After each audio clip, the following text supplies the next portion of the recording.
Late in the afternoon on May 6, 2014, 77-year-old Helene Pastor sat at her office desk in Monaco with her beloved dog Belle at her feet and a phone pressed to her ear.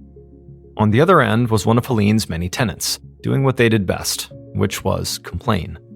This time, there was a problem with their water heater, and the plumber was late. Helene listened patiently, because she was a landlord and that was her job. But when her tenant was finished, Helene told them in a soft but firm voice that the plumber would be there eventually, and they were not too important to wait. Then she hung up. Now, Helene knew her tenant would not like that comment, but she also didn't have patience for entitled wealthy snobs. But unfortunately for her, she actually spent a lot of time with people like that because Helene was actually the single richest woman in Monaco and therefore attracted a lot of these people. So Monaco is a country located on the Mediterranean coast, and it's surrounded on three sides by France. So the two countries share a lot of cultural similarities. But Monaco is very small, just under a mile wide, and has only about 39,000 citizens. And many of those citizens are incredibly wealthy. It's essentially a country of millionaires and billionaires living in luxury condos and high-rises that cover the entire tiny coastline. And Helene and her family, the Pastors, owned most of those condos, which meant they had thousands of high-income tenants and were among the wealthiest landlords on the planet. The Pastors' multi-billion-dollar real estate empire had begun 3 generations earlier, and Helene was now in charge of it. Now, it was obviously a ton of work, and Helene theoretically could pass it off to somebody else to do. But she was a Pastor, and Pastors worked for what they had. Which was why Helene was a very hands-on landlord and spent long days in her office with her staff, dealing with accounting and handling tenants' requests. Now, Helene leaned back in her chair to scratch her dog Belle's head, and she watched as Belle closed her eyes, and suddenly Helene felt the urge to do the same thing. However, she still needed to call her daughter, Sylvia, before she left for the day. Sylvia was 53 and had been diagnosed with breast cancer 2 years earlier, so Helene naturally worried about her a lot and made sure to check in on her daily. Helene reached for the phone again and dialed Sylvia's number. When she heard her daughter say hello on the other end, Helene asked her how she was feeling. But Sylvia said she couldn't talk because her massage therapist had just arrived. So she excused herself and hung up. Helene stared at the receiver as the dial tone blared through it, trying hard not to feel hurt. It was moments like these where Helene wondered if her own daughter even liked her. But deep down, Helene knew exactly who to actually blame here. Sylvia's boyfriend, Wojciech. Sylvia had been with Wojciech for almost 3 decades, and it seemed like everybody in Monaco absolutely loved him. He was charming and gregarious and gave a ton of money to charity, but Helene had always felt like there was something off about him, and she worried that he was taking advantage of her daughter's famous last name. But she couldn't bring herself to actually tell Sylvia about her suspicions, so instead, they had a lot of unspoken tension, which caused lots of little arguments. Helene looked over at the time, then stood and smoothed out her Chanel suit. She needed to get on with it if she wanted to see her son, Gildo, tonight. Gildo had been at the hospital for the last few months after having a stroke, and so Helene visited him daily, making the 45-minute drive from Monaco to where he was hospitalized in Nice, France. Now, the daily commute was a lot, especially because Helene was always so busy, but she never even considered doing anything else. Gildo was 47 years old, but he was still her child, and the whole ordeal had been awful and emotional for Helene, especially on top of Sylvia's cancer diagnosis. Seeing her children suffer like this had reminded Helene that money really couldn't save you from everything, even in Monaco. Helene grabbed her very expensive Hermes purse, then told her dog Belle it was time to go. Helene and Belle walked out the door of her office and climbed into a black minivan that was waiting on the curb. As soon as Helene slid into the back seat, she was greeted by her 64-year-old driver, Mohammed Darwich. Mohammed had been working with Helene for the past 15 years, and while he primarily was her driver, he also did cooking and other things, and basically whatever Helene needed, which sometimes was just to be a friend. And that's really what she needed today. So the two spent the 45-minute drive to Nice talking about their kids.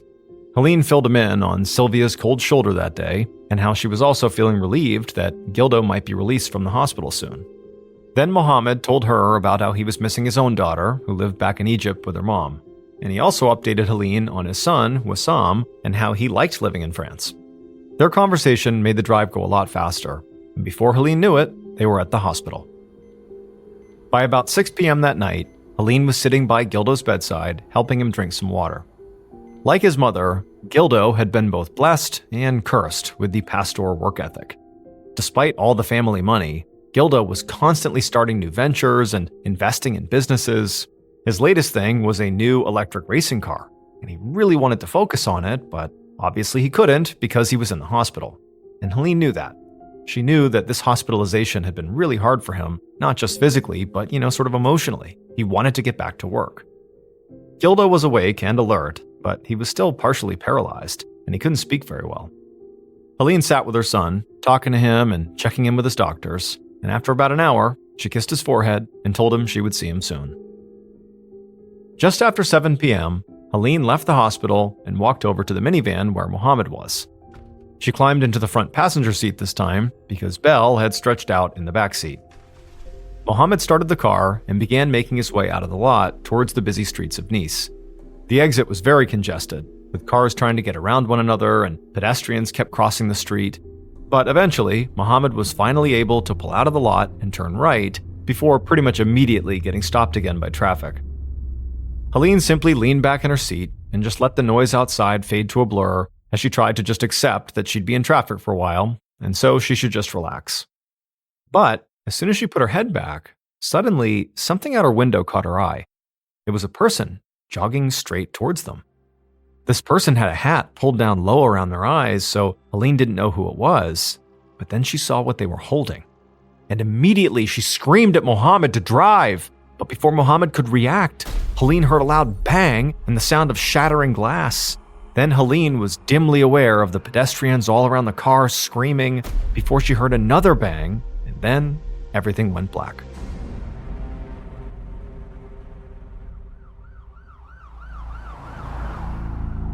About 15 minutes later, the commissioner of the Nice police, Philippe Frisson, pulled up to the hospital with the sirens on.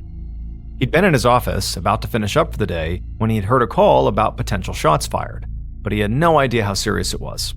So when he got to the scene, he parked and jumped out of his car, and the first thing he saw was this big crowd of people gathered on the street right across from the hospital. And they all appeared to be staring at this parked black minivan with Monaco plates and a shattered passenger side window. Frisson jogged over. He was the first officer on the scene, but a firefighter standing by the minivan told him a few details based on what he'd seen and what the crowd had been saying. Apparently, a man dressed in black had come out of nowhere on foot and fired 2 shots into the minivan, hitting both the man and the woman who were inside, both in the head. There had been a dog in the car, but it was uninjured. The shooter had disappeared back into the crowd, and witnesses saw a second man, also dressed in black, follow after him. The firefighter said the 2 victims had been rushed to the hospital and were clearly in critical condition, but beyond knowing it was a man and a woman, he had no other information on their identities. Immediately, Frisson's mind went to carjacking. Nice didn't have a huge amount of crime, but one of its more common issues was something called the car door grab, which was when criminals would target cars stuck in traffic for robbery. He wondered if maybe the carjackers, in an effort to rob this car, had somehow gotten flustered or something had happened which caused them to open fire, and then they quickly realized the area was far too crowded to just get away, so they abandoned their robbery and just disappeared. Frisson radioed back to the station for backup. A crime like this clearly needed more officers than just him.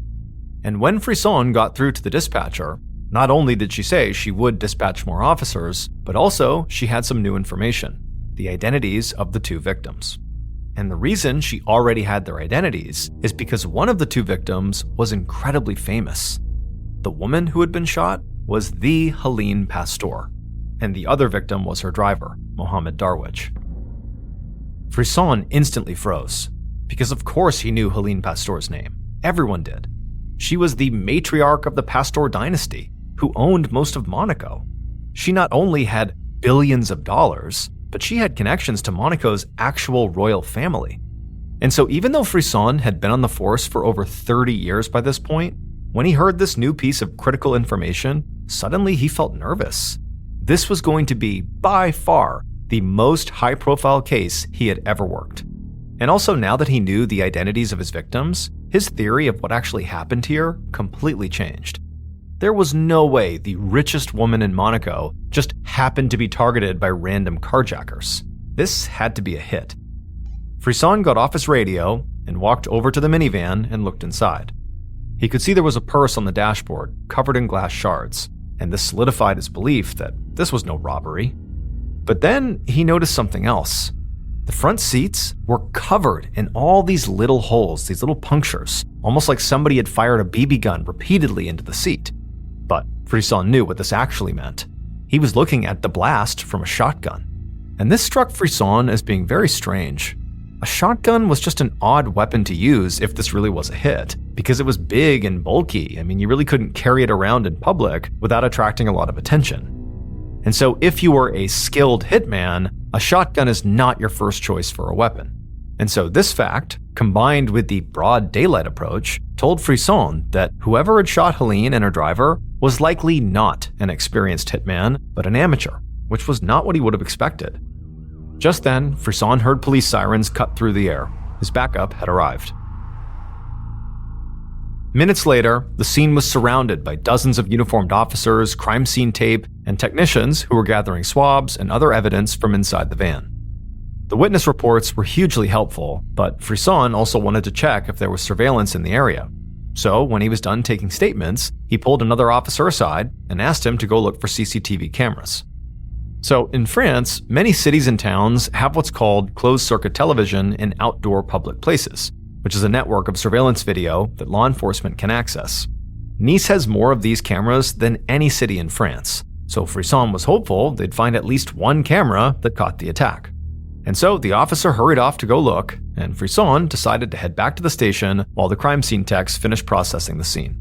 After all, it was getting late, and he needed to meet with his team and make a game plan.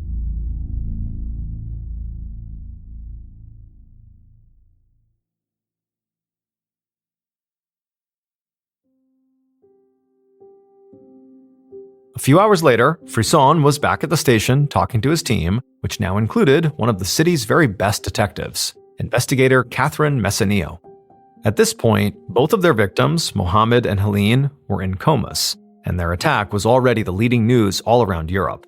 The actual Prince of Monaco had already issued a statement of support for the Pasteurs. But Frisson wasn't worried. Of course there'd be pressure, but he knew he would have some answers soon, because police had already found 2 CCTV cameras at the scene that likely recorded the whole shooting.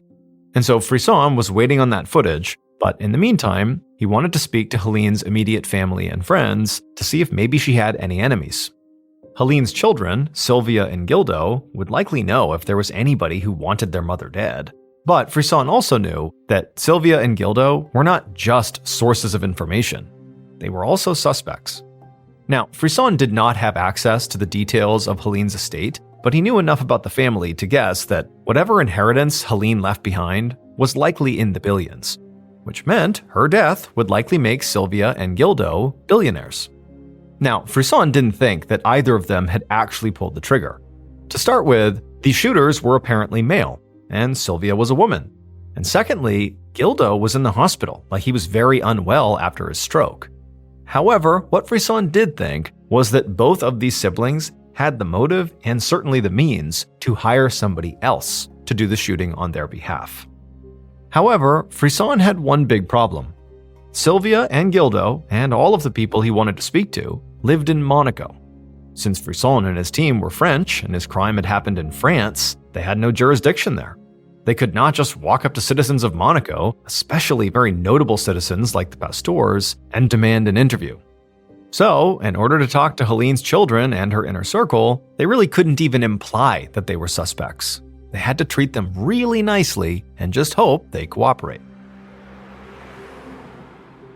The next morning, Frisson sat inside of a very expensive-looking living room in one of the Pasteurs' many Monaco apartment buildings. He had been up all night and was basically running on pure adrenaline. But he hoped it was worth it, because across from him on the other couch was Helene's daughter, Sylvia, and her 64-year-old boyfriend, Wojciech. A large white dog paced around them. It was Helene's dog, who had been in the car during the shooting. When Frisson had reached out to Sylvia and Wojciech for this interview, they were both eager to give it. And now, sitting here face to face with them, it seemed fairly obvious that they were completely devastated by what happened. Sylvia appeared to be somewhere between shock and panic, but appeared to be doing everything she could to try to stay calm. She kept taking deep breaths and looking out the living room window at the view of the Monaco harbor. As for Wojciech, he kept a hand on hers at all times, although Frisson couldn't tell if the gesture was protective or possessive. Frisson wanted to tread carefully here, because Sylvia and Wojciech could actually just kick him out at any moment, and he couldn't do anything about it. And the last thing he needed was a headline that said the French police were bullying the pastors. So he started with just some light background questions about Helene. And in a shaking voice, Sylvia described her mother as tough, but incredibly generous. She admitted that she and her mom actually did fight a lot, but it was just over silly things, and they were actually very close. She said Helene called her frequently because Sylvia had been battling breast cancer, and her mother liked to check in and make sure she was okay with her treatment. When Frisson asked her about enemies, Sylvia shook her head. She said that her mother tended to keep to herself and didn't typically engage with the Monaco social scene, and so the idea that somebody would want to hurt her just didn't make sense. Wojciech seemed equally mystified. He told Frisson that he and Sylvia had been together for 28 years and they had a daughter together. And so he knew Helene very well, and she was a very involved grandmother, and so he said that he and Helene had always had a great relationship, and he said that she had always been very generous with his family financially, even though he had his own businesses and income, separate from the pastors. The mention of finances made Frisson perk up.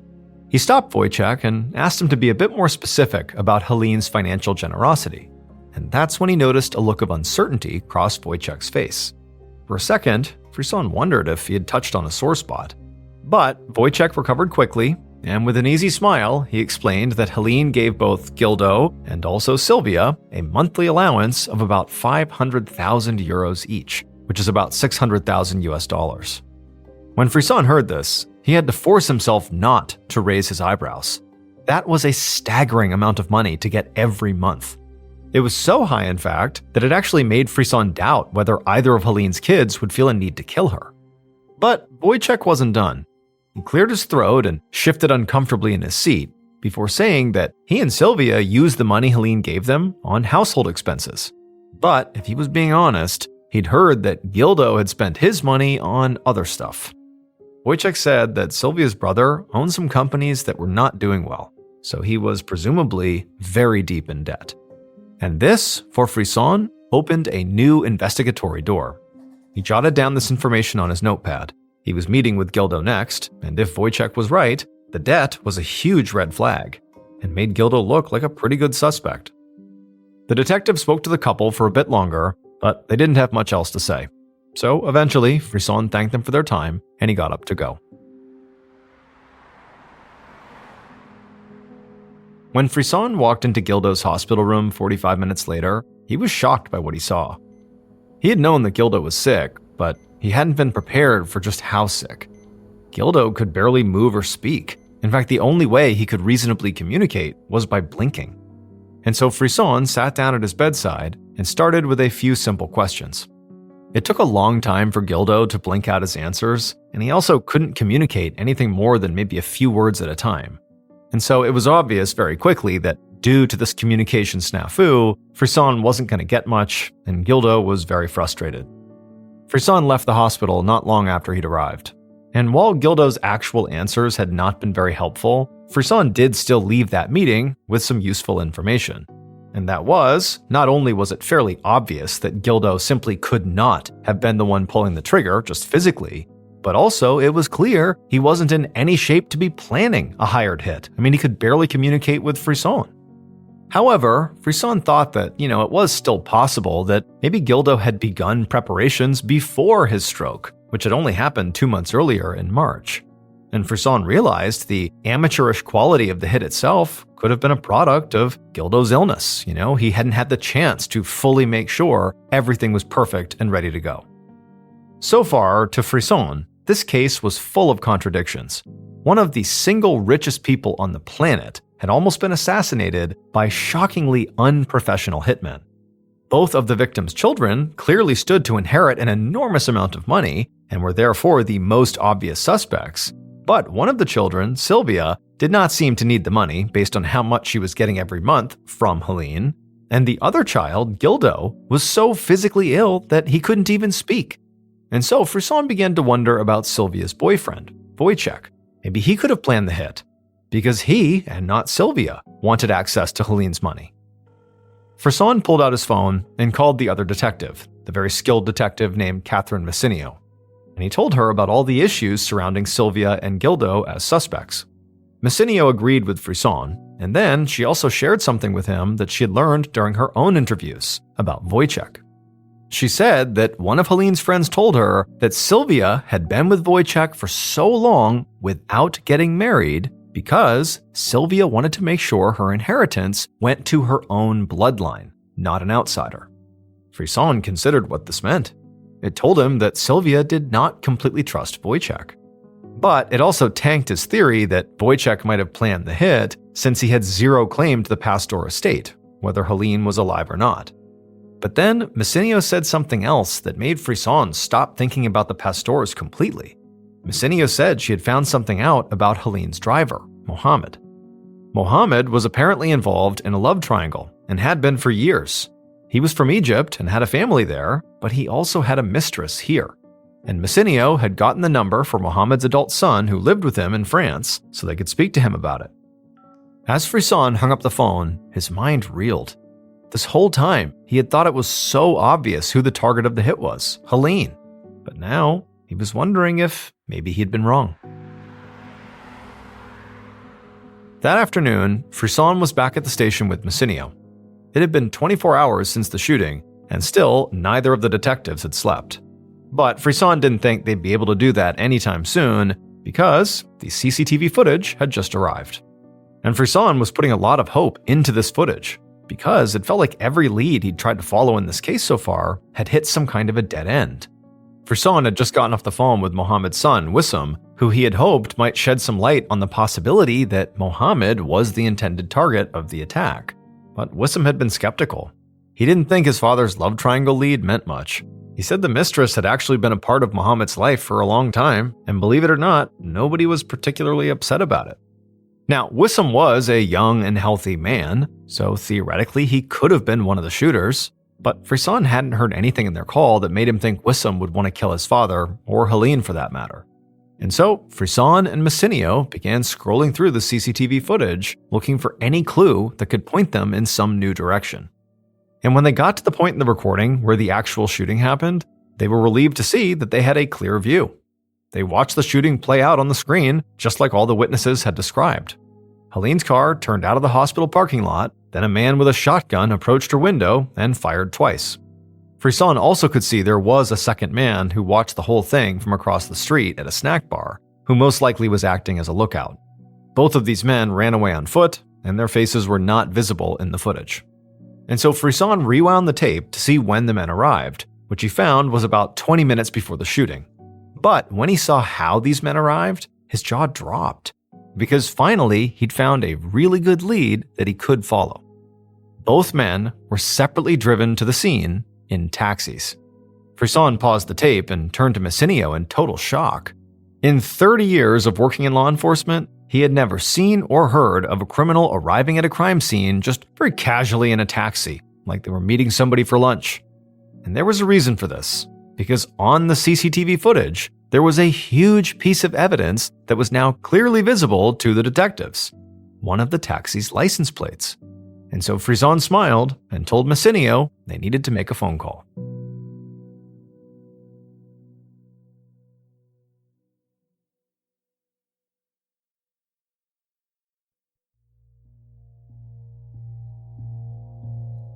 That evening, Frisson, Massinio, and a group of officers rushed into the lobby of the Hotel Azur in Nice. In Frisson's hands was a photo of both of the shooters. After calling the taxi company, everything had moved really fast. The taxi dispatch had a record of the rides and gave detectives the mobile numbers used to book each cab. It hadn't taken long for Frisson's team to connect those numbers to two burner phones that were purchased just hours before the shooting at a store about 2 hours away from the hospital in a French city called Marseille. The police were able to access the CCTVs near that store and literally watch the shooters leave with their phones and catch a train to Nice. And best of all, one of the cameras at the train station gave the police a very clear shot of the shooters' faces. Neither of them were Helene's or Mohammed's relatives, which didn't surprise Frisson since he was sure this had to be a hired hit, even if it was sloppy. But in order to find out who masterminded this attack, he needed to ID these two shooters, which was why he was now at this hotel. CCTV footage had shown that once the shooters got to Nice, they stopped at the Hotel Azur before getting taxis to the hospital. So Frisson approached the reception desk with the picture and asked the person manning it if they had seen the men in the photo. The person seemed confused, but he said yes, those men had rented 2 separate rooms the day before, but they had already left. Frisson wrote down the names the receptionist gave him, but neither were familiar. Then he and Messinio split up to go search the rooms. Moments later, Frisson and some officers hurried into a very clean hotel room. The teller at the front desk had told him that this would be the case. The maids had already been in and out of these rooms. But actually seeing it cleaned up was still very disappointing for Frisson. If there had been any evidence here, it likely had been thrown out with the cleaning service. But just then, he heard an officer call out from the bathroom. Frisson went in there, and he found one of his officers pointing to the shower, where a used bottle of shower gel was sitting on the side of the tub. Frisson couldn't believe it. He knew no other guests had been in these rooms since the shooters had been, which meant that gel was one of theirs. The maid must have just missed it during the cleaning. Frisson told the officer to bag it. It was a long shot, but he wanted to get it sent to a lab and tested right away for DNA. Maybe it could lead them to one of their shooters. They left the hotel soon after, at which point Frisson decided it was time to finally get some sleep. On May 16, 2014, investigators Frisson and Messinio paced around Frisson's office. Every now and then, they would glance over at a document that was laying on his desk. It had only been 10 days since Helene and her driver Mohammed were shot outside a hospital in Nice, France. Helene was still alive and in a coma, but Mohammed had died, which made Frisson the official lead of a murder investigation. Which was daunting, but Frisson felt like they were close to breaking this case, because the document sitting on his desk right now told him that the shower gel they collected during a search of the shooter's hotel rooms actually did have DNA on it, and it had matched to somebody in their system, a 24-year-old man named Samin Saeed Ahmed. And then, through a series of phone taps, they'd managed to figure out the name of Samin's accomplice, a 31-year-old man named Al-Hayir Hamadi. The names were different from the ones the hotel had given Frisson, so the men must have used pseudonyms when they checked in. Both of them had prior criminal records, and like Frisson had suspected, they were not professional killers, just petty criminals and drug dealers from a neighborhood in Marseille that had the highest crime rate in the country. So it made sense that these two men from that area might have agreed to carry out a hit for money. But what didn't make sense to Frisson or Messinio was how Samin Saeed Ahmed or Al-Hayir Hamadi could possibly be connected to anyone in Helene's life. The pastors in their inner circle were literally some of the richest people in the world. If any of them were planning a hit, Frisson would have expected them to hire more experienced and professional assassins because they just had the means to do it. And so now, Frisson wondered if maybe they needed to look deeper into other areas of Helene's life, like her tenants, to see if anyone had obvious connections to Marseille. He knew from speaking to Helene's friends that she had handled many of her tenants personally, and it was possible there was a feud or dispute that they didn't know about. But thousands of people lived in Helene's buildings. Going through that list would be nearly impossible, which was why Frisson and Messinio had decided that the best way to approach this whole thing was with a method Frisson called the fishing rod. Instead of arresting the shooters, Samin and Al-Hayir, they would watch them and keep their phones tapped and see if they led police to whoever hired them. And while they were figuring all this out, Frisson's phone rang. And when he picked it up, the news on the other end changed their case yet again. It was the hospital. Helene had woken up from her coma. First thing the next morning, Frisson sent Messinio to the hospital to interview Helene, then waited anxiously at the station for her to return. He was hoping Helene could simply tell Messinio who it was that shot her, and then they could close out the case. But when Messinio came back that afternoon, she didn't have good news. Apparently, Helene had told Messinio that she was terrified and had lots of things she wanted to say to the police, and she seemed to be on the verge of actually giving Messineo a name, but then she started struggling to breathe and literally couldn't finish her sentence. Messineo said that at that moment, the medical staff rushed in and they were able to stabilize Helene, but they weren't able to continue the interview. Frisson was so disappointed. They'd been so close to maybe hearing the truth directly from the victim, and now they might never know. And he was right, because 4 days later, on May 21st, still without having finished that interview, Helene Pastor died.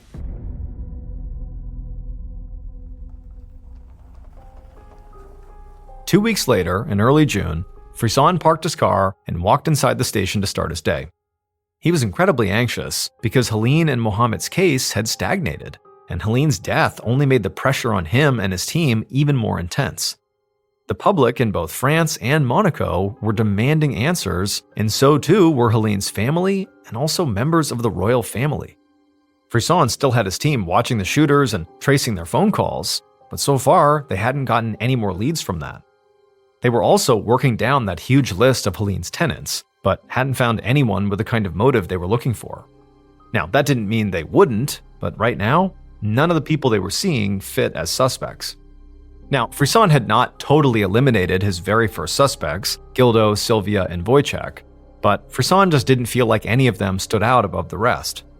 Now, Gildo potentially needed some big windfall because of alleged money problems, although Frisson had not actually confirmed that with bank records.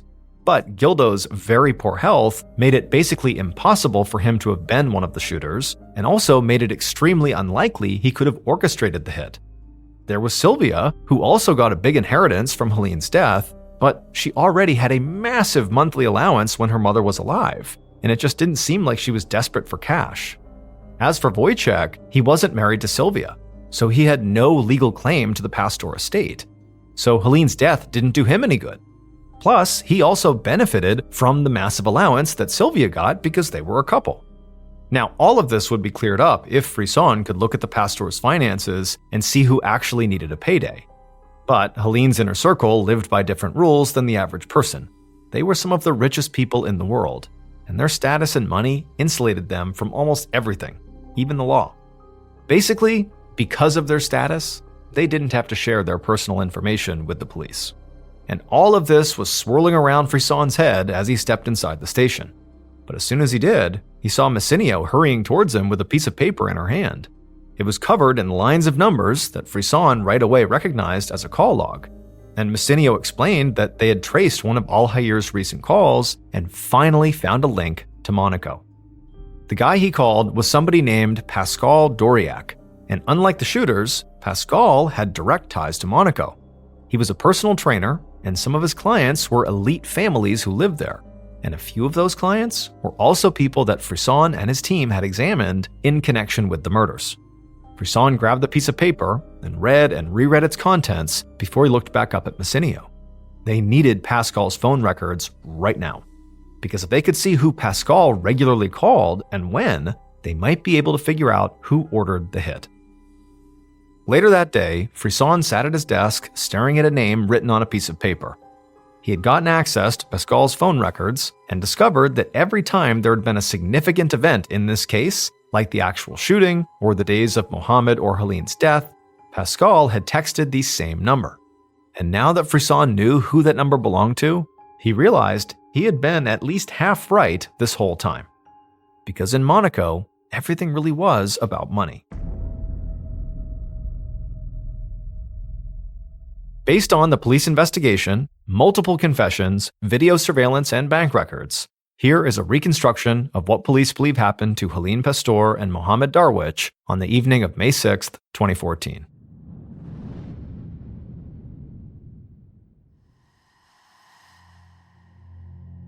On that day, around 7 p.m., the hitman named Samin Saeed Ahmed strode towards Helene's black van. He could see her terrified face through the passenger side window as she screamed at her driver to drive. But before the driver could hit the gas, Samin raised his shotgun and fired twice into the passenger side door.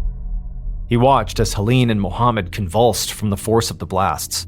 He didn't know the people he had just shot, but he wasn't thinking about that. Samin was thinking about the payday he was about to receive for having shot these people.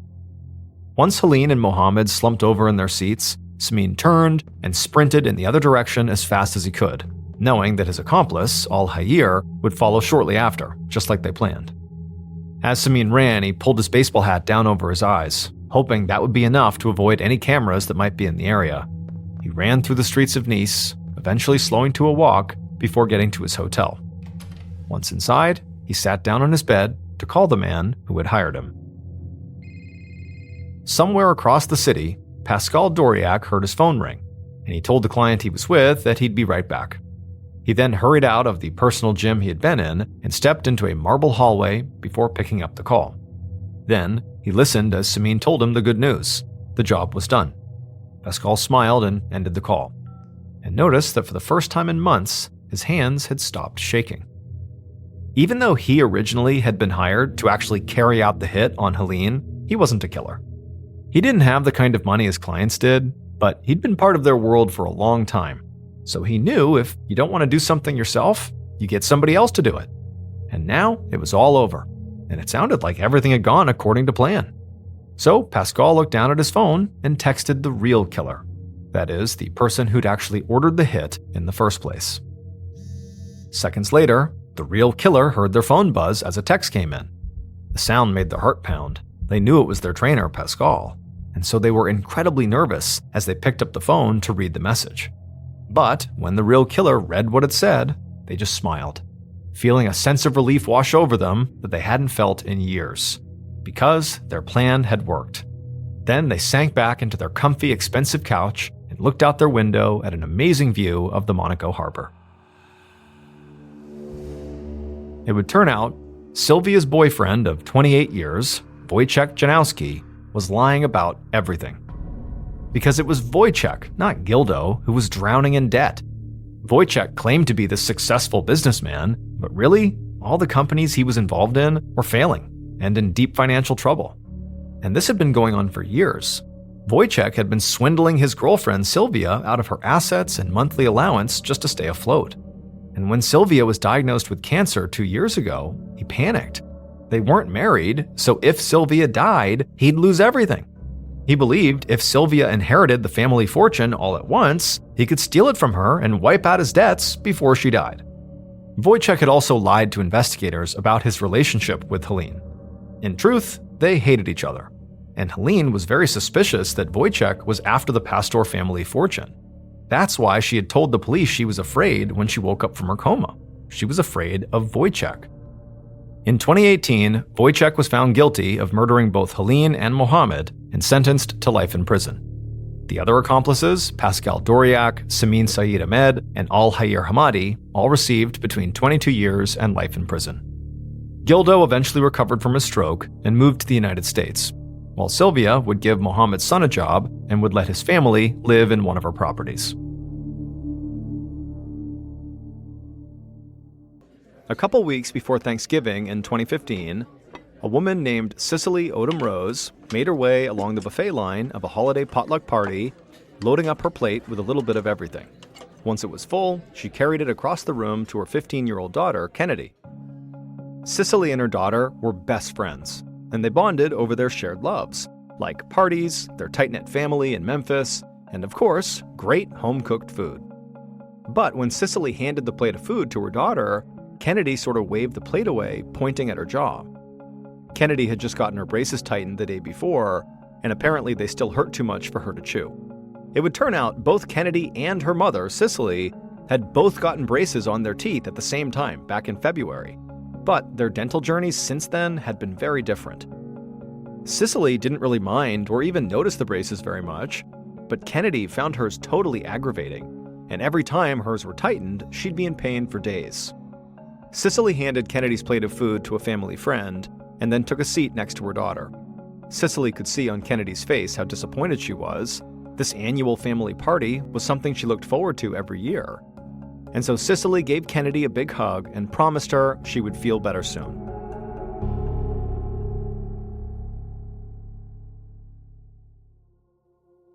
Early the next morning, Cicely awoke to Kennedy knocking on her bedroom door. And when her daughter opened the door, she looked exhausted, and she told Cicely that she actually had barely slept all night because her head was throbbing so badly. Cicely grabbed a bottle of aspirin from her bedside table, shook a few pills into her hand, and gave them to Kennedy. Cicely told her daughter to take the pills and go back to bed. A little pain relief and rest could cure anything. But a couple of hours later, when Cicely poked her head into her daughter's room, she found Kennedy curled on her side with a pillow over her head, and she would tell her mother that the pills hadn't helped and her headache was still pounding. Cicely walked over to her daughter and placed the back of her hand against Kennedy's forehead to see if she was burning up.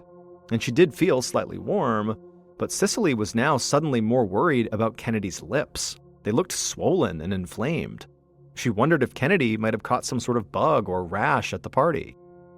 Cicely got an ice pack from the freezer, wrapped it in a towel, and had Kennedy hold it to her lips to try to reduce the swelling.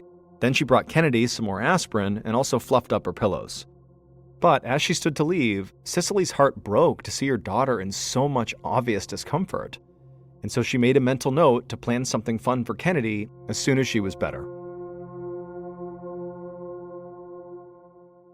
But the next morning, Kennedy had not improved at all. Cicely found her curled up in a fetal position under the covers, looking even weaker and more haggard after another bad night's sleep. Kennedy told her mother that in addition to all these symptoms she was feeling, that at some point in the previous night, her throat had also started to hurt, and now there was a stabbing pain every time she swallowed. And so at this point, Cicely decided enough was enough. She helped Kennedy get dressed and then guided her out to the car and drove her to the nearest clinic. After being shown to an exam room, a nurse gave Kennedy a checkup and swabbed her throat to run some tests. And while they waited, Cicely held her daughter close to her chest and rocked her back and forth, just like she had when she was a little girl. Cicely couldn't remember the last time she'd seen her daughter this sick. I mean, her daughter looked hollowed out and wrecked. Cicely could tell that, whatever this was, it couldn't be normal. Finally, there was a knock at the door, and Kennedy's doctor came inside, and he told them he had good and bad news. The bad news was that Kennedy had caught a bacterial infection called strep throat, which is very painful. It's like the worst sore throat you can get. But the good news was that if Kennedy took a few days of antibiotics, she would bounce right back. And so the doctor scribbled out a prescription, handed it to Cicely, and then told Kennedy she would feel better soon.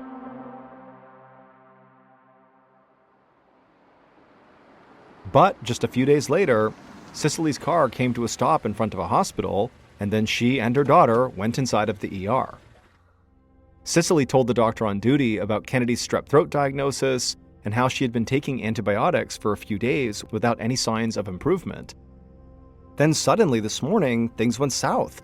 Kennedy woke up vomiting from pain, and sores had broken out all over the inside of her mouth. The doctor nodded and asked Kennedy to open up her mouth. And after she had, the doctor used a tongue depressor and flashlight and began examining the walls of her mouth and all around her tongue. Kennedy whimpered at the touch, and then eventually, at the end of the examination, the doctor swabbed one of Kennedy's sores and handed the sample to a nurse who took it to the lab. And then the doctor walked out of the exam room, leaving the mother and daughter alone. As Cicely stood behind Kennedy stroking her hair, she wondered if the sores in her daughter's mouth might be some sort of complication from the antibiotics. Kennedy had never been allergic to medication as a child, but she knew that sometimes allergies don't develop until later in life. Either way, Cicely felt confident that the hospital would figure out what was going on with her daughter, and they would get her started on the right treatment. Eventually, the doctor returned, and he told Cicely that Kennedy was still testing positive for strep throat. However, her strep infection had nothing to do with the sores. He said that, most likely the sores were being caused by some sort of virus, but he wouldn't know for sure until they ran more tests. In the meantime, the doctor told Cicely that he wanted to rule out more serious possibilities, namely Stevens-Johnson syndrome, which is a rare but sometimes deadly skin disease. At hearing this, Cicely felt blindsided. She didn't understand how an ordinary case of strep throat could have anything to do with this potentially fatal condition the doctor was talking about. Cicely tried to keep her composure for her daughter's sake, but it was hard to act calm with news like this. Once the doctor left the room again, Cicely whipped out her phone and called Kennedy's godmother, Tamara. Tamara had always been a rock for Cicely's family. She was one of those people who just always seemed to know what to do in stressful situations. And so Cicely gripped her daughter's hand tightly as she explained to Tamara everything that had happened over the past few days. She told Tamara that she and Kennedy really needed her help, because Kennedy's journey to recovery was starting to look like a rocky road. 3 months later, Cicely sat in another hospital room watching a doctor examine Kennedy's abdomen. She barely recognized her daughter's body anymore. Kennedy looked skeletal and frail, having lost more than 30 pounds in the past few months, and none of the doctors they had visited so far could figure out why. Now, Kennedy had stopped testing positive for the strep bacteria, but her other symptoms, like sore throat, swollen lips, fevers, and various mysterious aches, those hadn't gone away. But worst of all the symptoms were the sores in Kennedy's mouth. They had only grown more painful and more sensitive until Kennedy finally just stopped being able to eat. Cicely had even asked Tamara to make her famous homemade chicken soup, which had always been Kennedy's favorite food, but the sores still hurt too much for her to even finish a small cup of it. And so day after day, Cicely watched her daughter get thinner and weaker until finally it got so bad that Kennedy had to stop going to school. She just didn't have the strength to make it through the day without going to bed. But not seeing her friends really only deepened Kennedy's depression. Cicely took Kennedy to every doctor and every specialist around Memphis, but they were all mystified by what could be causing her symptoms. And so today's appointment was for an ultrasound to try to get a clearer picture of Kennedy's organs. As the doctor moved the ultrasound wand along Kennedy's body, searching for anything unusual, Kennedy suddenly cried out in pain. She told the doctor that the area he had just touched felt like a knife was going into her side. The doctor quickly wheeled the ultrasound machine closer to Kennedy's bedside and then turned the screen so Cicely could see what he was seeing. Cicely couldn't quite tell what she was looking at on the screen since the image was grainy and pixelated, but the doctor kept his eyes glued to one spot as he carefully moved the wand up and down on Kennedy's body. Eventually, the doctor set the wand down, wiped the gel off of Kennedy's belly from the ultrasound machine, and pulled off his gloves. He told Cicely that what he'd just seen on the ultrasound was very worrisome. Kennedy's spleen looked very enlarged. Since the spleen is what filters blood and fights off infections, when it's not functioning properly, then the whole body is extremely vulnerable. Not only that, but most causes of an enlarged spleen are serious, from infections to anemia, and even to certain cancers like leukemia, which affects the blood and bones. The doctor apologized for not having better news, but it looked likely that Kennedy was up against something pretty severe. Cicely didn't even know how to react. She looked over at her poor daughter, who looked so small and defenseless lying on the bed, and she just couldn't understand why all these horrible things were happening to such a sweet and innocent girl. And so once the doctor left, Cicely pulled out her phone and hatched a new plan. It was time to stop waiting for a miracle. Days later, Kennedy's godmother, Tamara, knocked on the door of the Odom family home. Tamara took her role as godmother very seriously, and she, like Cicely, had been worried sick throughout Kennedy's ordeal. Tonight, Cicely had invited her over to discuss the whole situation and try to do some research. When Cicely opened the door, Tamara pulled her in for a big hug. She could see the stress all over Cicely's face. Tamara couldn't even imagine what it would be like to have one of her own children go through something this harrowing and sort of being helpless to stop it. Once inside the house, Tamara went ahead and poured 2 big glasses of wine and then followed Cicely to her computer. The women took turns searching medical forums for descriptions of cases that were similar to Kennedy's, but they didn't find anything that matched. And so eventually, Tamara asked Cicely to walk her through every detail of Kennedy's recent doctor's appointments while she made notes of everything. Tamara had a feeling that there had to be some clue staring them right in the face about what was going on with Kennedy. She just didn't know what it was yet. And so, before leaving, Tamara just told Cicely that she wanted to go wish Kennedy goodnight. And so she walked down the hall, knocked softly on Kennedy's door, and then went in and took a seat on the edge of her goddaughter's bed. And when she looked down at Kennedy, she was disturbed at how thin she looked. The girl used to be such a vibrant teenager, but now she was like a shell of herself. And then Tamara told Kennedy that as soon as her appetite came back, she would cook her a whole buffet of her favorite foods to try to put some meat back on her bones. Now, Tamara didn't say that to be a joke, but Kennedy sort of laughed and cracked a smile when she said it. But as Kennedy did, with her mouth wide open in full view of Tamara, suddenly a light bulb went off in Tamara's head. She didn't know how she would prove this, but she thought if she was right about her theory about Kennedy, it would explain everything. Tamara kissed Kennedy on the forehead and tucked her back in, and then slipped out the door to go share her new theory with Cicely.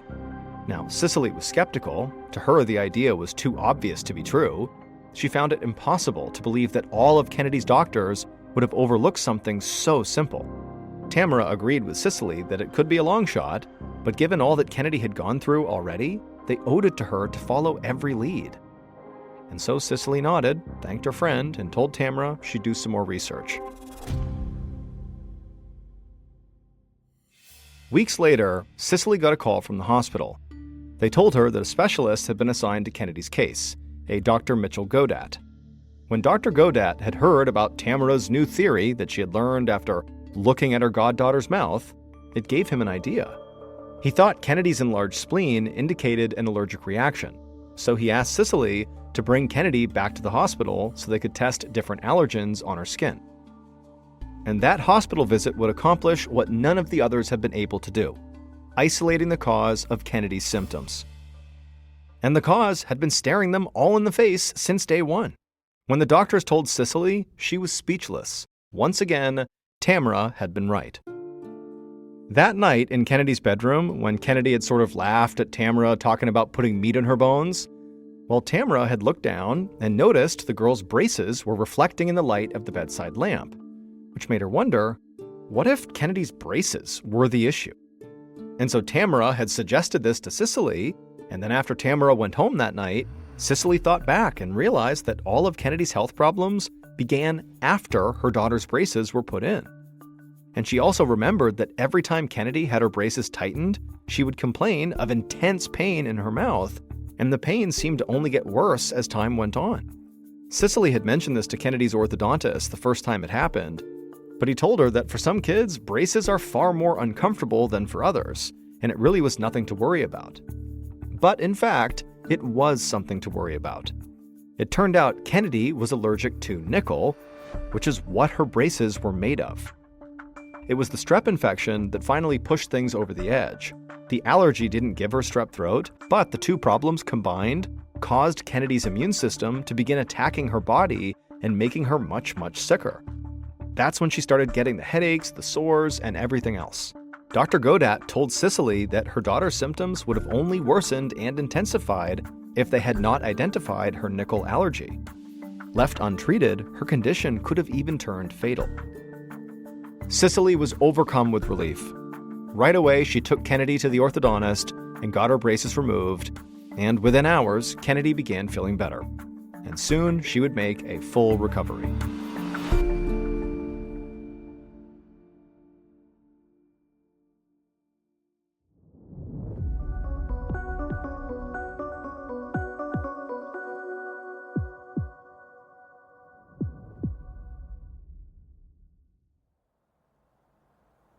One dusty summer afternoon in 2013, a man named John Lee sighed with relief as he pulled his Jeep into the driveway of his family's home in Australia.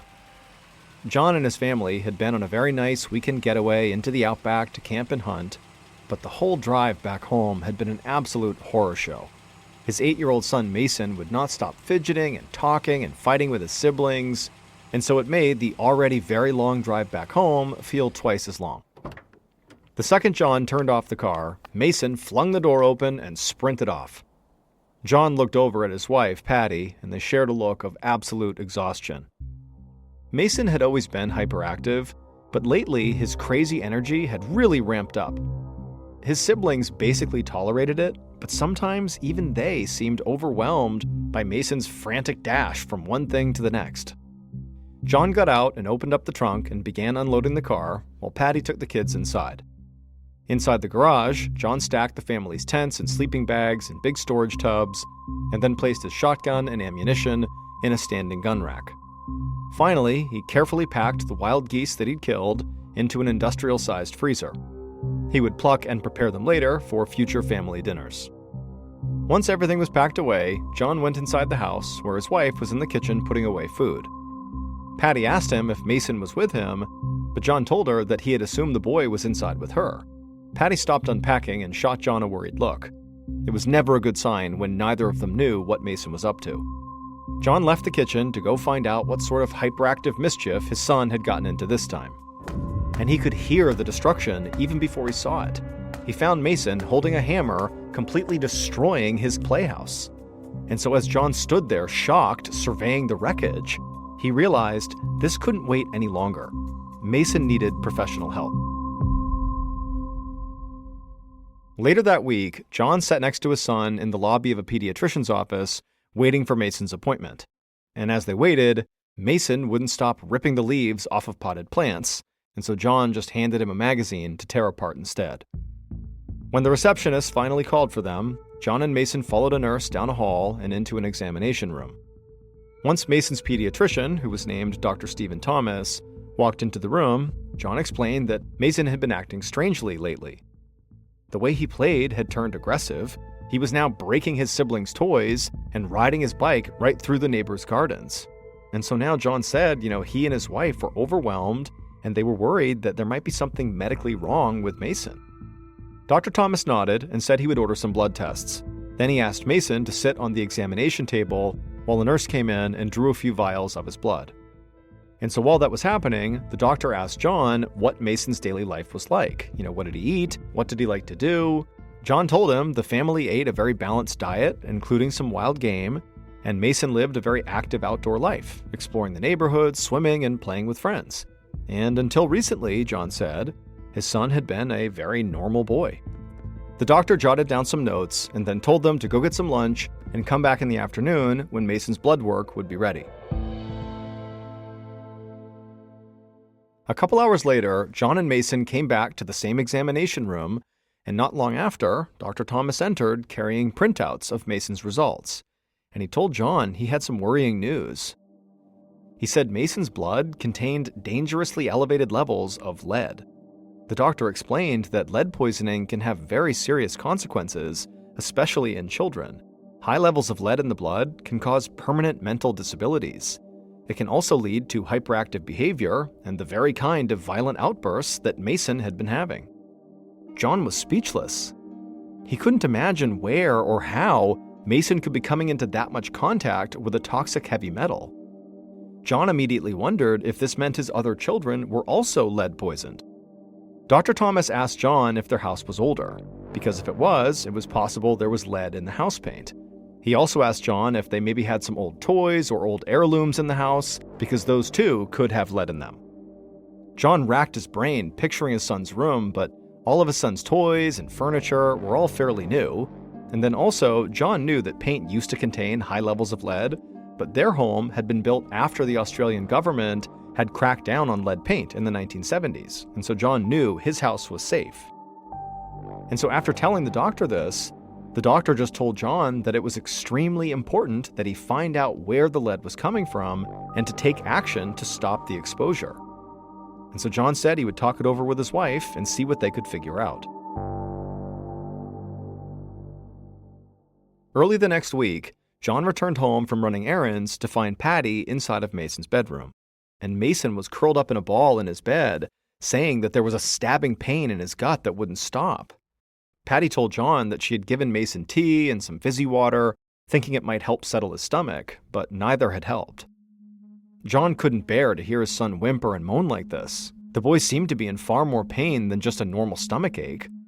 So John just told Patty he was going to take Mason back to the doctor. Then he scooped Mason up in his arms, wrapped him in a blanket, and carried him out to the car.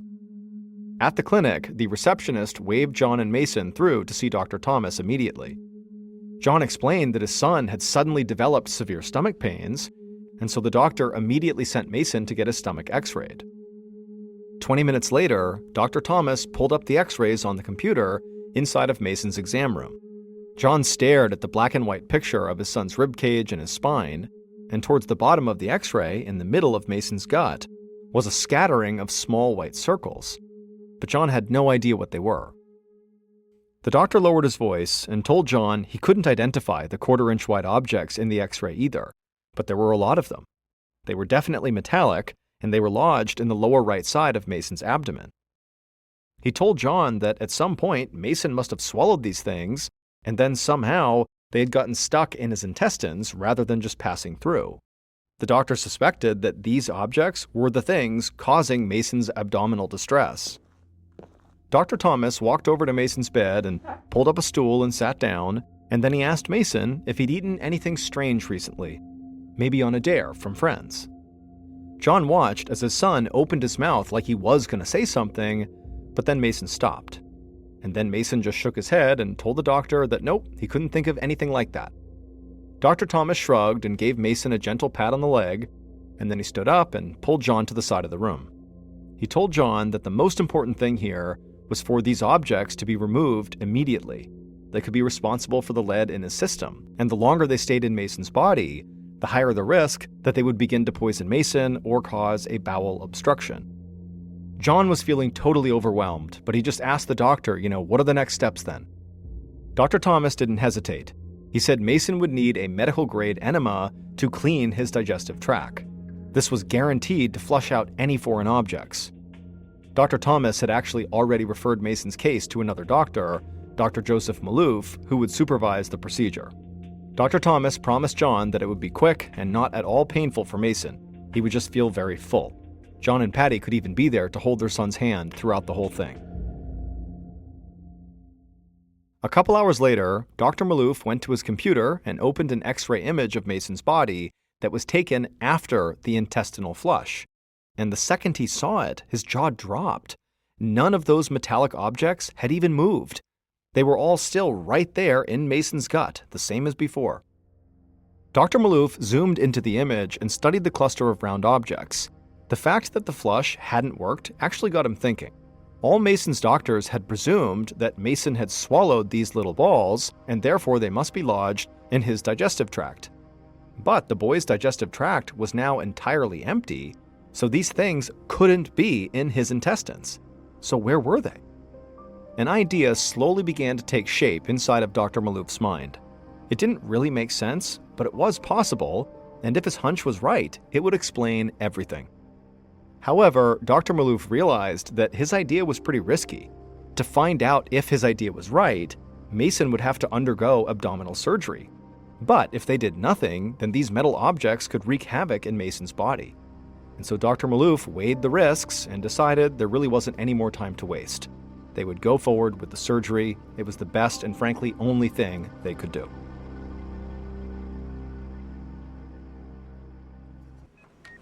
Days later, a surgeon carefully made an incision into Mason's abdomen.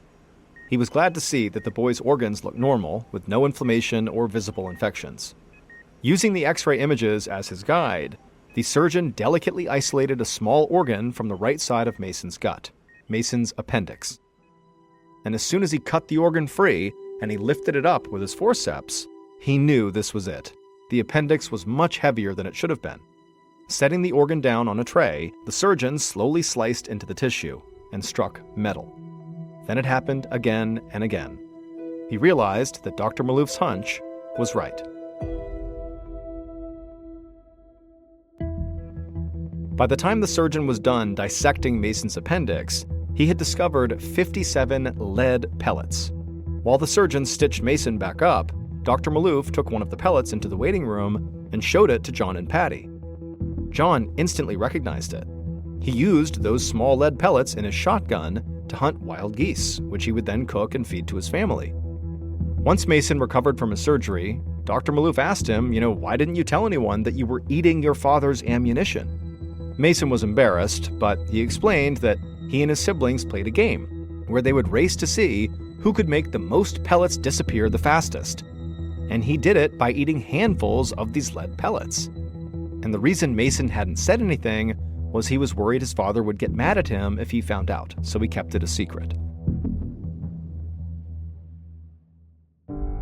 Tests revealed that Mason's siblings had also been eating shotgun pellets, and so they too had elevated levels of lead in their body. And so, just like Mason, they all also underwent a bowel flushing procedure. Yet only Mason's pellets had gotten stuck in his appendix. The other children had simply passed the shotgun pellets in their bowel movements. Dr. Malouf was mystified by how the pellets got stuck inside of Mason. Occasionally, certain foods, like the seeds of small fruit, will bypass the intestines and get lodged in the appendix, but it's highly uncommon. For something the size of a lead pellet to end up there made no sense, and for it to happen 57 times really defied all logic. Dr. Malouf never did figure it out, but fortunately, Mason still made a full recovery, and gradually his lead levels decreased back to normal. But Dr. Malouf urged John to keep a closer eye on his ammunition, and to switch to pellets not made with the poisonous metal. So full disclosure, this is not my personal story, but in order to do this story justice, it has to be told in the first person. So I am simply an actor. I was once on a US military ship in the wardroom, which is the officer's lounge, when the operations officer came inside. This guy was the definition of not a morning person. He was bleary-eyed, he kind of stumbled in, he was like a zombie holding a bagel. He sits down in front of me, he's barely conscious, and he starts gnawing on his bagel, and I'm sitting with my back to the outboard side of the ship, so that's the outside of the ship behind me, and there's a porthole right next to my head where the sun is coming through, and it's hitting this officer directly on his face. And so the officer's looking up at the sun, he's kind of squinting and blocking the sun from his face, and I'm looking at him expecting him to shift left or right to get out of the path of the sunlight. But instead, this officer slowly reaches for the phone on the wall, he brings it up to his head, and he goes, "Yeah, Bridge, this is Ops. I need you to adjust our path. Yeah, 156, yep, that's about right. Okay, all right, bye." After he hangs up with the bridge, I'm watching him and he hasn't moved. He's still just looking at the sunlight blazing in on his face. He's just squinting and looking up at it. And then all of a sudden, this port of sunlight just gradually begins to shift off of him and winds up on the wall right behind him where it stops. By ordering the bridge to change the ship's path just slightly, about 15 degrees, it's enough of a change to reposition the sun from his face. He literally redirected thousands of tons of steel and hundreds of people just because he was too lazy to move left or right. I'm in awe. I can't believe he's just done this, and for a second, I worry that he won't realize how unbelievably brilliant this was. And then as I'm looking at him, in between bites, he just looks up at me and smiles and goes back to eating his bagel. In November of 2006, Nintendo came out with a brand new gaming console called the Wii, and it was hugely popular and sold out almost completely right away. By the following January, it was still not on shelves in most places around the world, and so people were going crazy, spending unbelievable sums of money to try to get their hands on this system. A Sacramento, California radio station called KDND got a hold of one of these coveted systems and decided they would give it away during an on-air contest. The contest was going to be called Hold Your Wii for a Wii. And the premise of this contest was simple. The contestants would be given lots of water, and the person who held it the longest, i.e. they didn't urinate, would win the prize. Leading up to this contest, the radio station began promoting it really aggressively on air, and lots of people called in with concerns saying that drinking too much water can actually be deadly. But the station brushed these concerns off and said they were aware of them, and that all contestants would be signing a waiver, and so ultimately the station was not responsible for what happened to them. On the morning of Friday, January 12th, 18 contestants showed up at the KDND radio station, and they signed their waivers, although one of the contestants said the waiver only covered publicity issues, not health and safety concerns. One of the contestants was 28-year-old Jennifer Strange, who was a mother of 3, and she was trying to win this Wii for her kids. She, along with the others, after signing their waiver, were ushered into this room where they were handed 8-ounce water bottles. Every 15 minutes, they would be expected to finish that water bottle and then refill it and do it every 15 minutes. And if at any point they didn't completely finish their water bottle in time, or if they got up to use the bathroom, they would lose the contest. The contest started at 6:45 a.m. and by 8 a.m., after 5 bottles had been drank, a number of the contestants began pulling themselves out to use the bathroom. But the radio staff felt like this contest was going to take a really long time, and so they gave the remaining contestants, that included Jennifer, a larger bottle of water to drink from. Over the next several hours, all of the contestants, except for Jennifer and one other, had dropped out because it was just too painful. They had to go to the bathroom. Jennifer was heard on air saying it hurt so so much. And one of the hosts laughed and said, well, do you need to lay down? And then somebody piped up and said, she can't even walk. And so everybody just kind of laughed and did nothing about it. Around this time, a nurse called into the radio station and very emphatically said what they were doing, this contest, was a really bad idea. You're gonna get someone killed from water intoxication. Water intoxication is also known as water poisoning, and in a nutshell, what happens is when you drink too much water, the water dilutes your bloodstream, it can cause swelling in your brain, and it can lead to coma and or death. The host, after hearing this concern, turned and yelled to the remaining contestants, hey, is anybody dying out there? And then the host just kind of laughed and hung up on the nurse. A little while later, you can hear one of the hosts on air comment on how Jennifer's belly looked really strange. It had become totally distended and bloated, and they said it looked like she was pregnant. At some point, Jennifer and the other remaining contestant began vomiting, but instead of dropping out, they just continued to drink more water and did not go to the bathroom. But finally, it became too much for Jennifer to bear, and she dropped out of the contest and she relieved herself. For coming in second place, she received tickets to a Justin Timberlake concert. On her drive home, Jennifer began experiencing this horrific headache to the point where she was just sobbing uncontrollably. Through tears, she called one of her coworkers and said she just was not going to be able to come into work that day. Her head hurt too much. And so after she hung up, her coworker she had just spoken to was really concerned about her and called Jennifer's mother to let her know what was going on. And about an hour later, Jennifer's mother headed over to Jennifer's house to check on her, and she found Jennifer dead in her bathroom from water poisoning. The station was ultimately sued by Jennifer's family, and they were ordered to pay over $16 million in damages.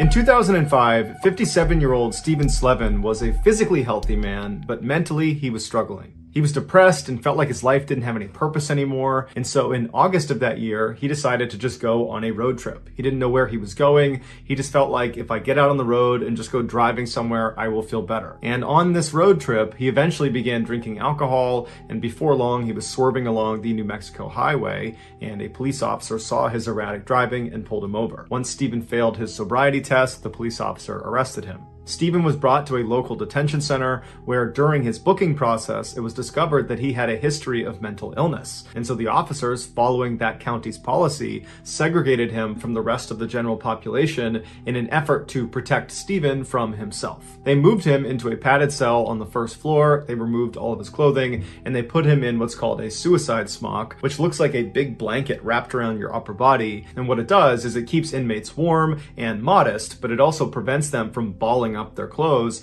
and creating a noose they could hurt themselves with. After a few days in this padded cell, Stephen was moved to another, better cell that had a window, it had a shower, it had a toilet, and he was there for 2 weeks under strict medical observation.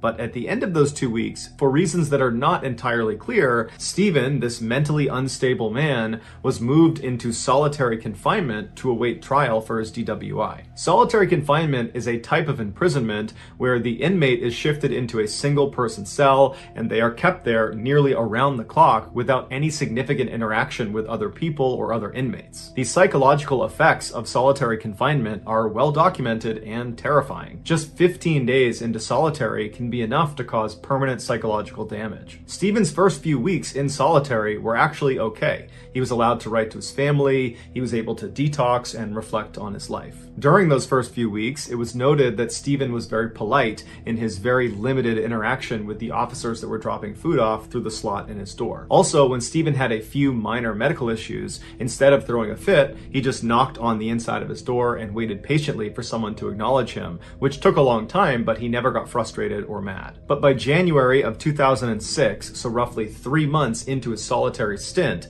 Stephen had not had any updates on when his case was going to go to trial, and Stephen was starting to lose his grip on reality. He was having these severe panic attacks, and he was suffering from intense hallucinations. He desperately wanted to find out how much longer he was going to be kept in the cell, but nobody would tell him. He tried writing his letters to his family, asking for help or asking them to try to get an update on his case, but when he went to literally write the letter, his hand shook so severely from the stress and anxiety that he literally couldn't write these letters. Starting that January, Stephen began spending the bulk of his day in the corner of his cell with his knees tucked up to his chest, rocking back and forth. He was allowed out of his cell a few times a month, But in April of that year, that stopped, and he almost never left his cell again. And without leaving his cell, Stephen was unable to bathe, and so his skin began developing fungus and began falling off, and his teeth began to rot. Finally, on May 8th, 2007, so 1 year and 8 months of being in solitary confinement, Stephen was transferred out of his cell to a behavioral institute in Las Vegas, Nevada. After bathing and shaving and cutting his hair and receiving proper medical treatment, he was back to his normal self within a couple of days. And while he was there, he had a chance to speak to a lawyer, and the lawyer would say the entire meeting, Stephen was just saying, "Where have I been?" And the lawyer said, you've been in solitary confinement awaiting trial. You've been there for almost 2 years. And to that, Stephen was shocked and literally didn't believe him. He actually couldn't remember that time in his life. It was like it had driven him crazy and he had completely repressed it from his memory. But when the lawyer told him about it, it began to come back into his mind, and he begged the lawyer to not let them send him back to solitary confinement. And his lawyer said, unfortunately, if that's where they're going to keep you, that's where they're going to keep you until you have your trial for this DWI, and unfortunately, we have no idea when that trial is going to be. But stay strong, because it's bound to be soon if they've already transferred you to this institute. Stephen stayed at this institute for 2 weeks, and during that time, he asked constantly about when his trial was going to happen, but nobody knew. And at the end of those 2 weeks, Stephen was abruptly taken out of his room, put in a van, driven back to New Mexico, and put back into his solitary confinement cell. And immediately, Stephen began to deteriorate, and he begged the guards to not put him in the cell, but nobody was listening, and before long, the door had shut and he was all alone again. Within a couple of days, Stephen developed an abscess in one of his teeth, and he tried to get medical attention, but he didn't get it, and so he sat in the corner of his cell, and for 8 hours one day, he rocked back and forth and violently twisted and yanked and pulled on that tooth until he was able to rip it out of his head. Almost 2 months later, on June 22nd, 2007, Stephen's case was finally put before a judge, and the judge dismissed all of the charges. It's believed the judge found out about this horrible mistreatment of Stephen and took pity on him, but we'll never know. 3 days later, Stephen was released from jail and reunited with his family. He had been in solitary confinement for 2 years without so much as a hearing to tell him what was going on. He had essentially been forgotten about. He would go on to sue the county and win $15.5 million in damages. However, at the same time he's winning this case, he was diagnosed with terminal lung cancer and given less than a year to live. It's unclear if... By most people's standards, Susan Monica's life had been pretty good.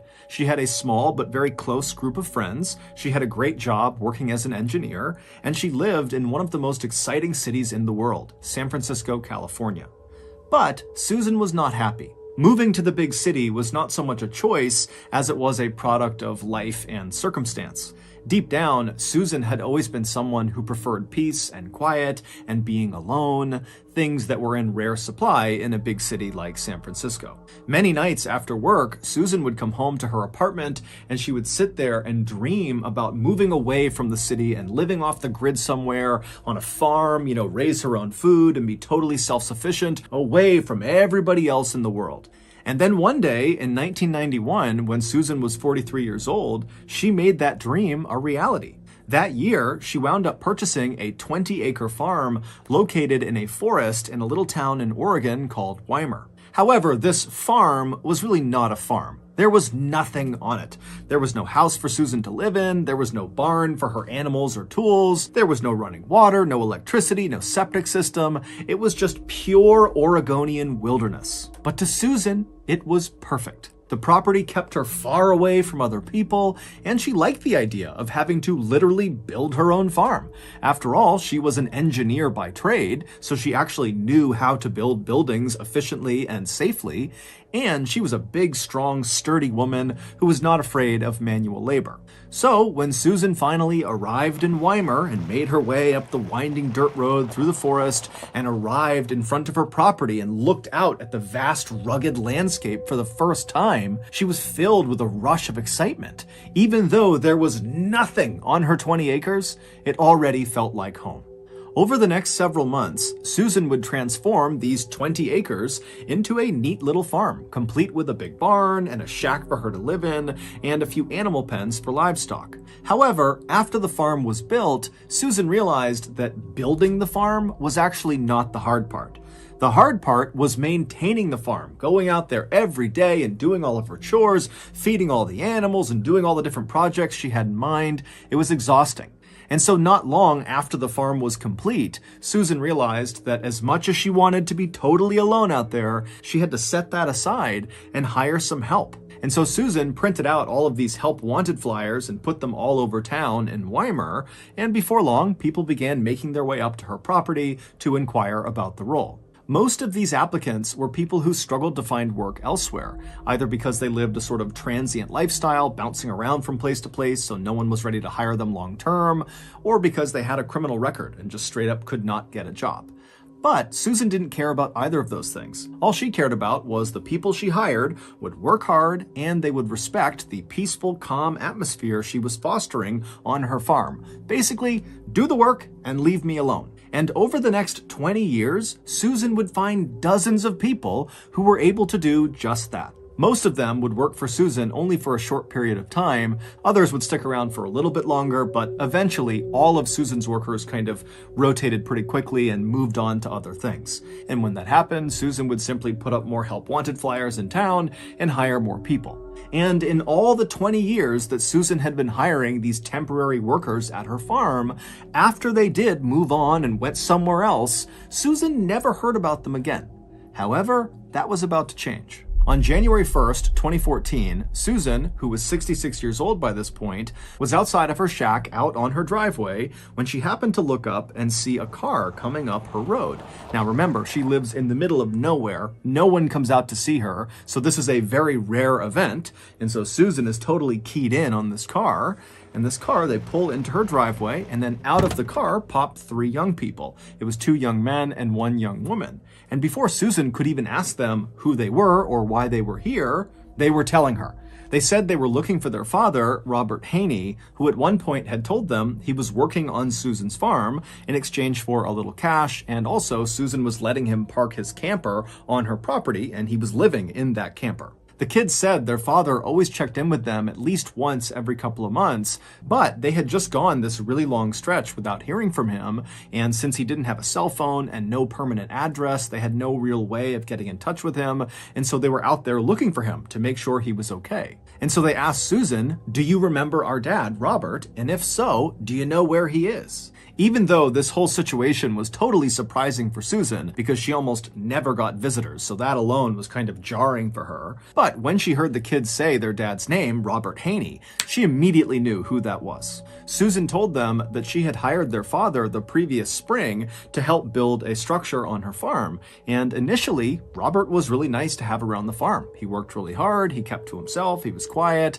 and he had a dog that was really friendly and loving. But in August of the previous year, so 5 months into Robert's employment on Susan's farm, Susan would tell them that their dad totally changed. He started drinking really heavily and not really working very much and spending a lot of the day just kind of ranting and raving outside of his camper about how he wanted to exact his revenge on someone. Susan would eventually find out that what Robert was talking about is apparently one of his kids had been assaulted, and he felt very guilty that he had not been there to protect his child.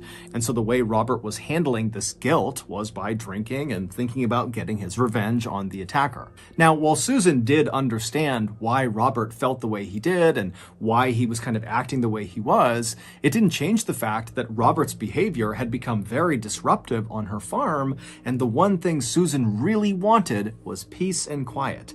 And so she decided she would have to go confront Robert about his behavior and potentially fire him if he couldn't find a way to calm down. But before Susan ever had to do that, Robert one day just walked right up to her shack. He handed her an envelope filled with cash, and he asked Susan if she wouldn't mind looking after his dog for a while.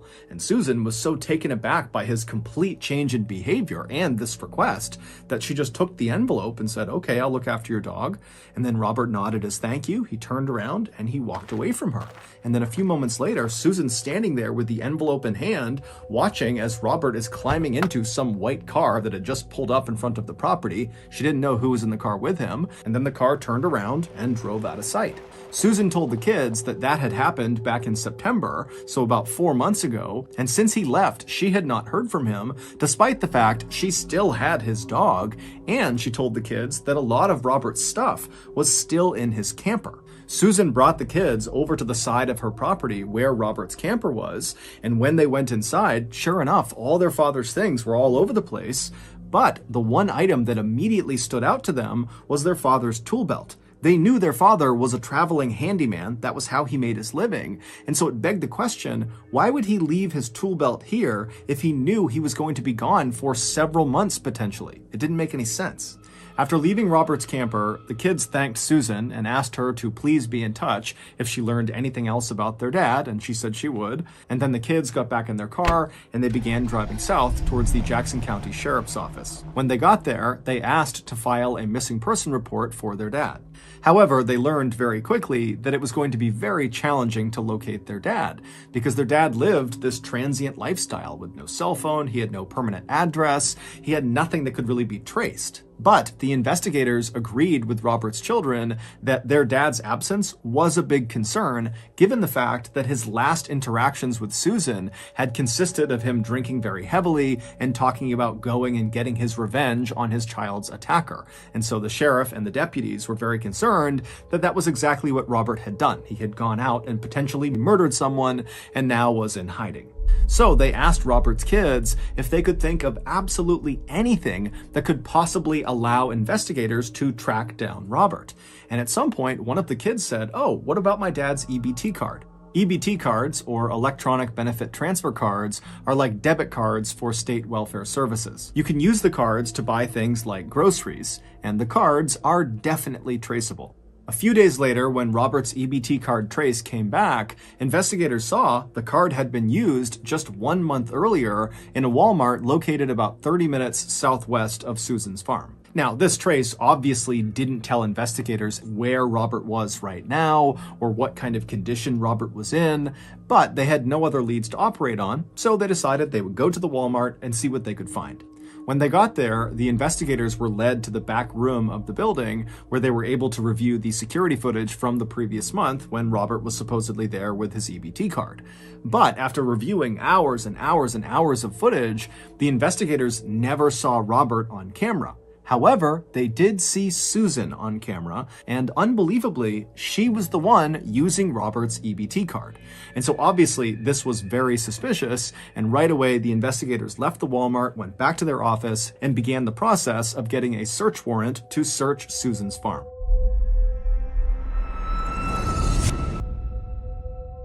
A few days later, on January 10th, the sheriff and his deputies arrived at Susan's property, and when they pulled onto her driveway, Susan came outside to greet them. When she asked them, what's going on, they told her, "Hey, we're here to search your property in connection with Robert Haney's disappearance." And before Susan could ask any more questions, the sheriff said to her, "Hold on, just turn around, let's go back inside, I need to talk to you privately."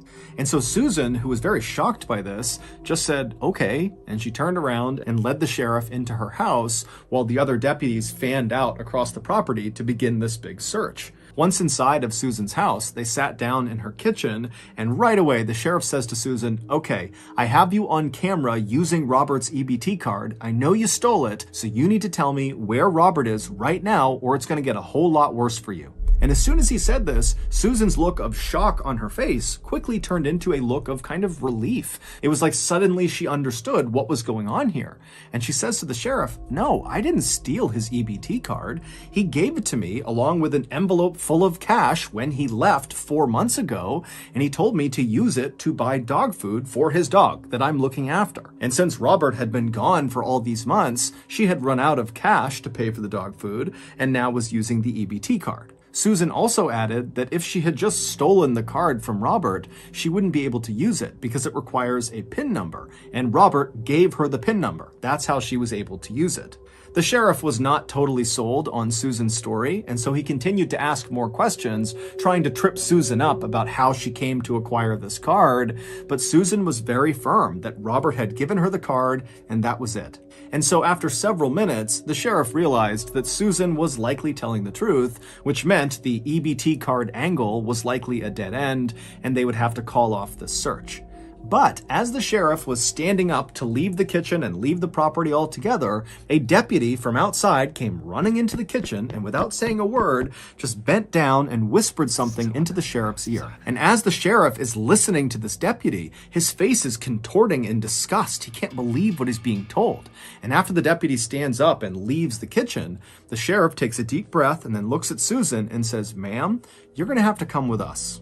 Back at the station, a now very flustered Susan was led into a small interrogation room where she sat down looking totally anxious. She's looking around, wondering what's going on. And then the sheriff walked into the room, immediately hit record on the camera, and then looked at Susan and says, "Has anyone died on your property?"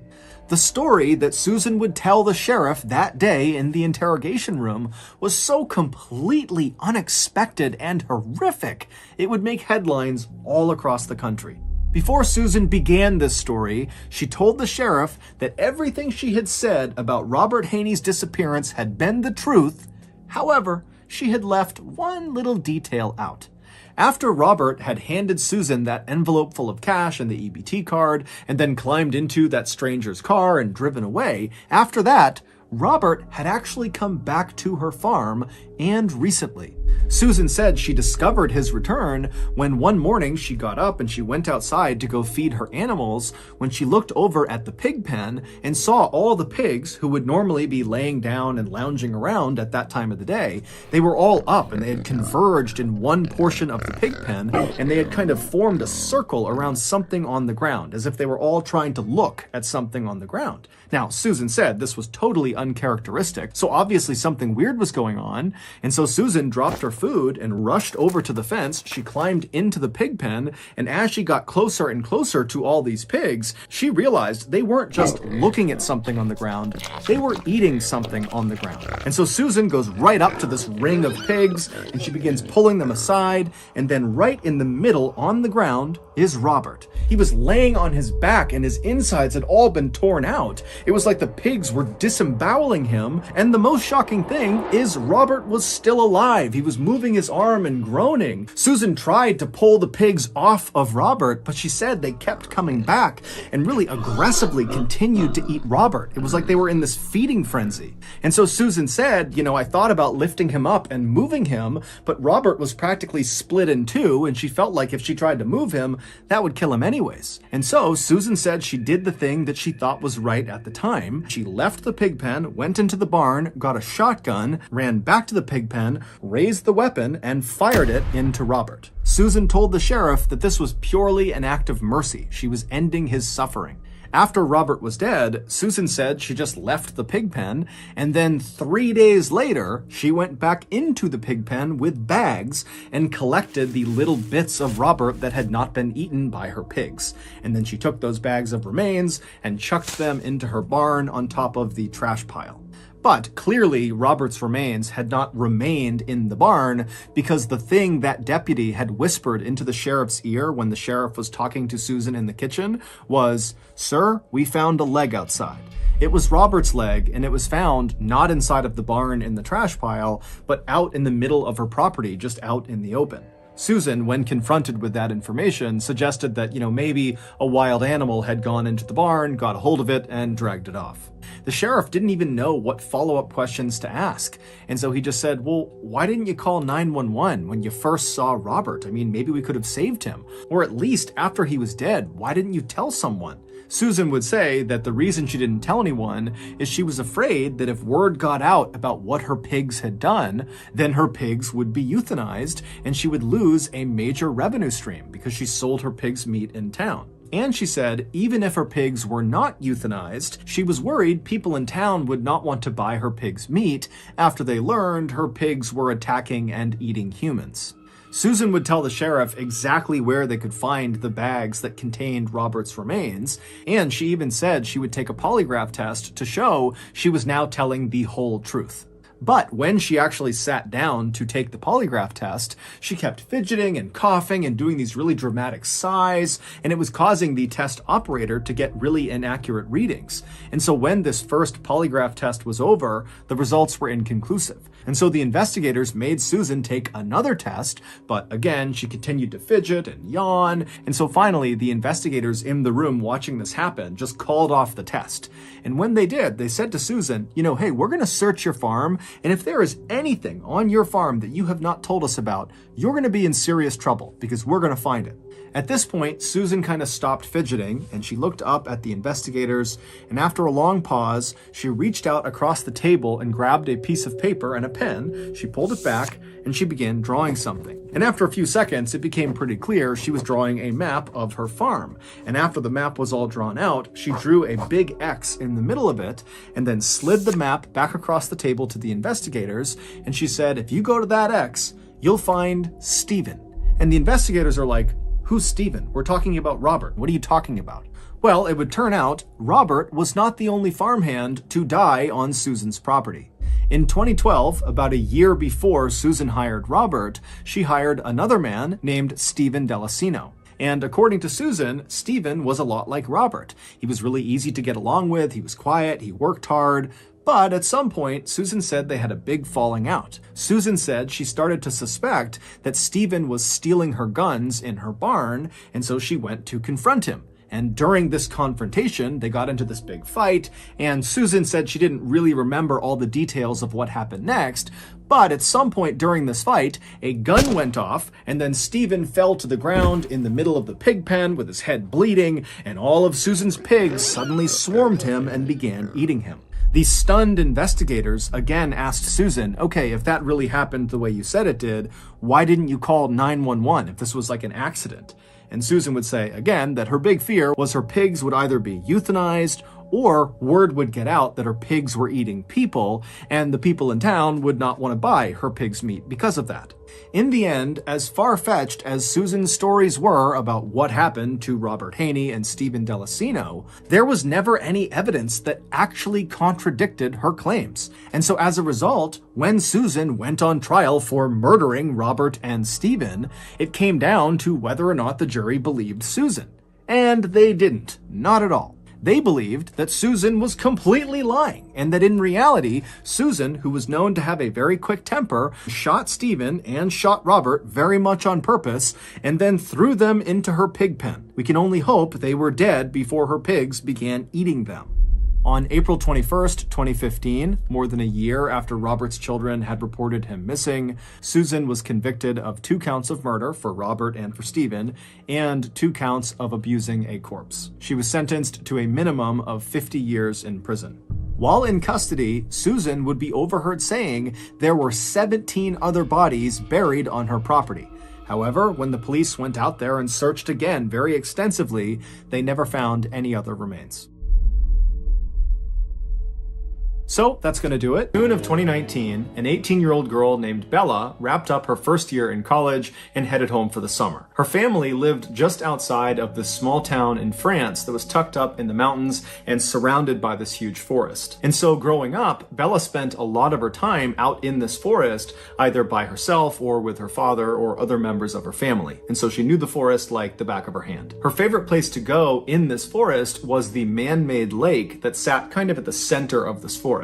It wasn't huge, but it was a beautiful view, it was very peaceful, and so she liked going out there. The way she would get to it is she would leave her house, she would hop in her car, she would drive a couple of miles down the road, and she would pull off into the shoulder of this road, and there was no signage that said this was the pull-off to get to the man-made lake. This was an area that she and her family had discovered, that there was this particular trail you could take. And so she would pull off at this shoulder, she would get out, and she would turn away from the road and just walk directly into the trees, which butted right up against the road.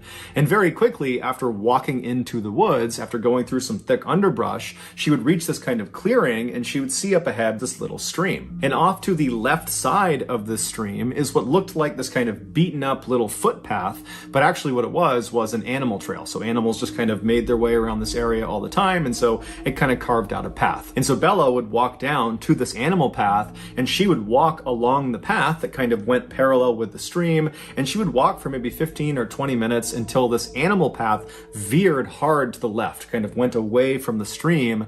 At that point, Bella would abandon the animal path and just continue walking along this stream, both stepping in the stream on some rocks and standing on either side when she could. And she would follow this stream due north, just going straight into the heart of this forest for about an hour, walking at a fairly leisurely pace until the stream connected with this east to west running river. And at this point, Bella would turn left, facing west, and she would follow along this riverbank about 20 minutes until the river fed into the man-made lake. And so she would stay at this lake, sitting on a rock, enjoy the view, and look at the animals and listen to nature all around her. And then at some point, she would turn around and retrace her steps all the way back to her car. For reference, one leg of this journey from car to lake or from lake to car took about 2 hours. Part of the reason Bella really enjoyed being in these woods and being at this lake was because it just kind of felt like they were hers. Because up until this summer in 2019, the only other people that Bella had ever seen anywhere in this forest or near this lake were other members of her family. So it really felt very private. So in June of that year, Bella comes home from college,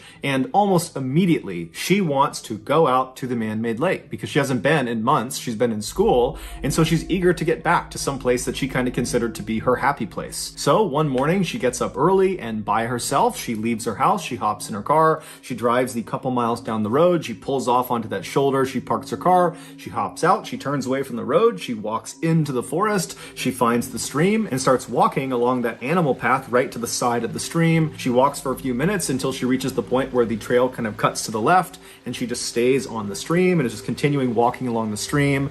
And about 30 minutes later, when she was maybe 1 or 2 miles short of the east-west running river, she hears a bell somewhere off in the distance, way out in front of her, out towards the river. It sounds just like a chime, a single chime. And as soon as she hears it, she stops because there's never any people out here ever, and that bell sound came from somewhere in the forest. And so she stops because she's not really sure if she actually heard that, because it could have just been her mind playing tricks on her or something. And so she stops and just kind of listens for a second, and then she starts to hear this bell just continuously start ringing. Now, the ringing was not uniform. It was constant, but it was kind of sporadic, as if you were holding a bell and kind of ringing it randomly, like you might see at a sports game. And so she's thinking to herself, is there a dog that got lost somewhere up ahead and it's got a bell on its collar, and that's the sound I'm hearing? But as she's sitting there listening to this kind of sporadic bell sound, she's thinking, that's way too loud to be some rinky-dink bell on a pet's collar. So it's got to be something more robust. Did maybe somebody have a bell inside of a box, and that box got on the river and it's floated down river and it's like crashing into rocks or something? I mean, she's going through these very strange scenarios in her head, but she's not concerned about the bell. She's actually pretty intrigued, and since the sound of this bell seemed to be coming from the direction she was already traveling, she decided she would just keep on walking and hopefully see whatever it was that was causing this bell sound. And so Bella just began walking along the stream again, kind of listening to this bell and thinking about what it was going to be. And after about 5 minutes of her starting to walk again, the bell just stops. It goes totally silent. And when it does, it actually kind of startles Bella because she'd been listening to it so intently. And so she stops and she's listening, kind of expecting it to go off some more, but it doesn't. All she hears are the sounds of nature all around her. Now, Bella didn't have an explanation for what this bell was or why it stopped, but she really just wasn't that worried about it. She figured there was some sort of explanation for it. There had to be. And so she just kind of shrugged and kept on walking and put her focus back on getting to the lake. About 10 or 15 minutes later, Bella was still walking along the stream. She was still maybe a half mile or a mile short of the east to west running river when she sees up ahead on the left side of the stream as she's walking, there appears to be something laying on the ground that looks like it could be an animal or a rock. She doesn't really know what it is. And as she gets closer, she realizes it's a beaver laying on the ground, and this beaver is missing its head. Now, this is a huge forest, and Bella would have known that, of course, there are wild animals all over the place, and so finding the body of an animal that had been attacked by another animal was not unusual. That's nature. But what did strike Bella as odd was the cut on this beaver's neck was unbelievably neat and uniform, as if its head had been very carefully removed with a very sharp knife. And the beaver's head was nowhere to be found. It certainly did not have the appearance of having its head removed from some predator and its teeth. That would have been very rough. Also, the rest of the beaver's body was intact, so whatever killed this beaver was not interested in eating the beaver. As Bella stood over this beaver and was just staring at it, she also noted that there was no smell. Normally, when something dies, it begins to smell very quickly. It's part of the decomposition process. And so for there not to be a smell indicated to Bella that this beaver must have been killed fairly recently. And then when Bella kind of gently prodded the body with her foot, she realized the beaver's body was still fairly limp. So rigor mortis had not set in. Rigor mortis is another part of the decomposition process where the body kind of stiffens up, and that happens fairly soon after death. And so as Bella is realizing this beaver must have died very recently, it dawns on her that most likely whoever or whatever has killed this beaver is probably somewhere nearby. And Bella can't help but connect this dead beaver to that bell she was hearing earlier, which before meant nothing, but considering the bell was roughly coming from the same area where this beaver has now been found, it made her uneasy. And so Bella found herself whipping her head around, looking out into the trees, seeing if, there's some person, a hunter or somebody that would kind of explain what was going on, but there was nothing. And so Bella felt herself starting to panic a little bit, but then she stopped herself and said, "Calm down. It's broad daylight. I have been coming to these woods for years and years. I've never seen another person. I've never encountered some predatory animal. I'm sure everything is perfectly fine. I got nothing to worry about." And so she stepped over the beaver and kept on walking. Bella would eventually reach the east-west running river. She would turn left and walk for 20 minutes alongside this river. She'd reach the man-made lake. She enjoyed the beautiful view and the scenery, and then at some point she turned around and began retracing her footsteps. She walked past the beaver on the ground all the way back to her car, and she went home. A week later, Bella was sitting around her house when she felt pretty bored and decided kind of abruptly that in order to cure her boredom, she would go back to the place she loved so much, the man-made lake. And so she told her parents where she was going, and then she left the house, hopped in her car, drove to the pull-off and parked and entered the woods at 6 p.m. Sunset that night was at 9 p.m. and so Bella knew this would need to be a fairly quick turnaround so she didn't get trapped in the woods in the dark. And so Bella finds the animal trail. She follows along the stream until the trail goes left and she stays on the stream. She continues walking on the stream when she starts to hear the distant sound of thunder. And so she looks up into the sky through the trees and she can see the sky is starting to get dark, but she's still a couple of hours away from sunset. And so between the thunder and the dark skies, she knows a storm is rolling in. But she is determined to get to that lake. And so instead of, turning around and saying, okay, I'll come back another time, she just starts jogging along the stream to get there as fast as she possibly can. And almost immediately as she's jogging, the raindrops start to fall. And by the time she passes the beaver corpse on the ground, it hadn't moved, the rain was really coming down. And then about 15 minutes after the corpse, when she hit the east-west running river, that's when the rain was at a full downpour. Still, Bella turned at the river and continued west towards the man-made lake as if she was going to go all the way, but only about a minute or two into this final leg. She still had about 20 minutes to get to the lake. She stops herself and she looks at her watch and she can see it's after 8 o'clock already. And she's thinking to herself, if I turn around right now, it's going to take me over an hour to get back to my car. Sun sets at 9 p.m. It's after 8 p.m. now. So already I know I'm going to have to navigate this forest at night in the dark, even if it's just for a little bit at the end. And if I go all the way to the lake and then come all the way back to the car, I'm going to be in the forest after dark for quite a while, maybe up to an hour. And she's thinking, I'm confident I can do that, but it's also pouring rain. I'm cold. If I get lost, this could turn into a very bad situation. And so she ultimately decides that even though she really wants to keep going, she needs to turn around, she needs to head back.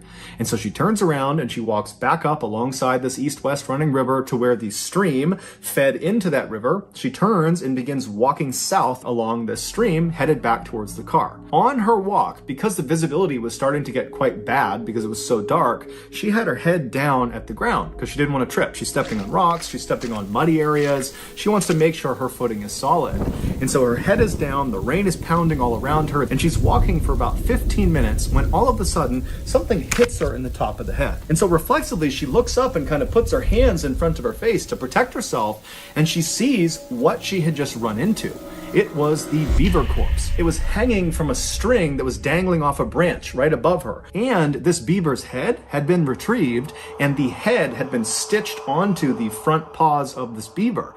And so she's looking at this beaver that's dangling from this rope. It's carrying its own head, and she's walked square into it. And her first reaction was basically to gag. She was going to vomit. She was so disgusted. And then she began frantically rubbing at her hair where this thing had made contact with her, because there could be juices from the decomposition that got on her. And then after frantically kind of patting at her head for a second, she stops, and something really terrifying dawns on her. Whoever strung this beaver up to this tree and then stitched its head onto its paws, they had done that in the last 30 minutes, because 30 minutes earlier, when she was on her way in, she remembered passing the beaver carcass on the ground. She saw it. It had not moved from where it was the week before when she first saw it, and now this beaver is strung up in the tree. And so as the wheels are turning in Bella's head, she realizes that if someone has just done this, then they are probably nearby. And at this point, it's really starting to get dark. The rain is pounding all around her, and she starts whipping her head around, looking in all directions to see if there's someone out there that did this. But as she's looking, all she sees is just dark forest in all directions. And she knows she's at least 1 hour, even if she runs from her car. And so suddenly she is totally panicked. And in an effort to calm herself down, she says to herself, okay, I need to get out of here, but I have to walk. If I start running right now, this is going to turn into a complete nightmare. I just have to try to walk. And so she walks around this dangling beaver corpse and starts walking along the stream. And as soon as she's past that corpse, she feels the hairs on the back of her neck stand up. She can hear movement behind her. She doesn't know what it is. It could be a deer, it could be some animal, but she's too afraid to turn around. And even though she was trying to tell herself to calm down, just keep walking, you're safe, you're freaking yourself out, everything is okay, as she's walking, she could feel herself starting to speed up until finally she was just running down this stream, sprinting actually away from this beaver and whatever it was that was moving around in that area. And at some point, she got so winded from sprinting so fast that she came to a stop, maybe 5 or 6 minutes after seeing this beaver. And as soon as she comes to a stop and she's walking, she still hasn't turned around yet, she hears the sound of that bell. And right away, it's the exact same sound she had heard the week before. It's that kind of constant, sporadic sound of someone ringing a bell. But in her panic state, she doesn't know where it's coming from. She's so scared. Her anxiety is so high. She doesn't know if it's behind her or if it's off to the side. It's now completely dark out. And so she is full-blown terrified. There is someone or something behind her that has strung this beaver up that's probably watching her, and she can't see them. Even though she's beyond winded, she can barely breathe. She just starts sprinting as fast as she can. And as she's stumbling and falling on the rocks and tripping because she's not really looking where she's going, in the background and all around her, she's hearing this bell chiming, and she's hearing something moving around in the woods behind her. And she pulls her phone out of her pocket, her iPhone, and as she's running, she dials her father. She puts the phone to her ear. She's crying. She's panting. She can barely breathe. Her father picks up, and she's so relieved to hear his voice, but she can't even make a sentence. She just starts crying and wailing and pleading with him, "Dad, come out to the forest. Meet me at the spot where the trail veers away from the stream. Meet me there. There's someone in the forest that's chasing me, and I can't see them." Her father, on the other end of the phone, he didn't know what to make of this, but he could hear the primal fear in his daughter's voice. And so he didn't ask any questions. He said, "Stay on the line. I'm coming to meet you right now." So Bella's father and mother, with Bella on the line, they run out of their house. They hop in their car. They speed the couple miles down the road. They park next to their daughter's car. And as they're running into the woods, they can hear way off in the woods the sound of the bell. They can hear the bell. They hear their daughter screaming on the phone. They can hear the bell coming through the phone, and she's begging them to please come into the woods, come in here, save me. And so the parents run into the woods and they begin running up the stream. Meanwhile, Bella, who's way out in the woods, she's still 10 or 15 minutes away from her parents. She is barely able to run at this point. She's exhausted almost all of her energy. And as she's getting closer and closer to her parents, the sporadic bell sound is getting louder and louder and louder, like whatever it is gaining on her. And she can hear behind her all these sticks and branches. They're breaking as if something is coming up to her. And finally, when it feels like this bell is right behind her head, she just kind of stops in defeat. She's too far away from her parents. She can't get to them in time. And so it was almost like she had to turn around and finally look at whatever it was that was behind her. And so terrified beyond words, Bella, who can barely breathe, she's so scared and so tired, she slowly turns around. Now, when she turns turns around and she's facing the other direction. She's looking across this clearing. She just happened to run past this clearing, and because it was a clearing, there was a little bit of moonlight that was coming down through the trees, just enough to illuminate this space that was about 50 feet wide. And as she's looking across this clearing, at first, she doesn't see anything. And then this tall, dark figure walks into the clearing, and as soon as it steps in, she can see it's got a bell at its waist. And with every step it took, it would violently ring the bell, causing the ringing sound. And so this thing starts moving into the clearing, and as Bella is staring at it, it was like time slowed down. She could not process what she was looking at. She didn't know what she was looking at. All she knew is whatever or whoever this is, they're coming straight at me. And so Bella suddenly got this unbelievable adrenaline rush. It was like her body went into autopilot to save her, and she turned around and began sprinting faster than she'd ever sprinted in her life. And as she ran, all she could hear was the sound of that bell, which she now knew represented steps this thing was taking. And so the bell was getting faster and faster and louder, and she knew it was gaining on her. And she began lying and screaming out loud that, "I'm on the phone with the police. They're right up ahead. They're going to be here any moment." But whatever it was that was behind her, they weren't fazed. They were just charging ahead, gaining on her second by second. Meanwhile, her parents had made it to the meeting spot, but her father, he felt like, I can't just sit here. And he just starts charging into the woods. He can hear his daughter screaming. He can hear this bell getting louder and louder. He just starts running towards it. And sure enough, seconds later, he sees his daughter come bounding out of the forest, and she leaps into his arms. He just grabs her, turns around, and runs with her back to the meeting spot. He grabs his wife, and the three of them just charge out of the forest, back to the parking lot, back in their car, and they speed off. In the car, all of them are crying. They don't know what to make of what just happened. Bella's trying to describe it, but she can't. And her parents, they had been on the phone listening to their daughter screaming, and all they kept saying to each other, the parents, was, "I heard the bell. I heard the bell. I heard the bell," as if the bell confirmed their worst nightmares, that there really was someone or something out in those woods that was trying to do harm to their child. They would drive straight to the police station where Bella would file a report about what she experienced out in the forest, and then afterwards her parents, as a precaution, took her to the hospital where she was determined to be okay, besides some bumps and bruises from falling down. The following morning, the police went out to the forest, to the area where Bella had explained where she had been, and they searched all along that animal foot trail and all along the stream, but they never found any sign of this dark figure with the bell. Bella would tell police that she had a handbag, and as she was running back, she dropped the bag. She remembered where she dropped it along the stream, but when the police went to that area, the bag was gone. Also, the beaver was no longer there. It was not tied up to the tree. It was not on the ground. It was gone. The only thing police found that was out of the ordinary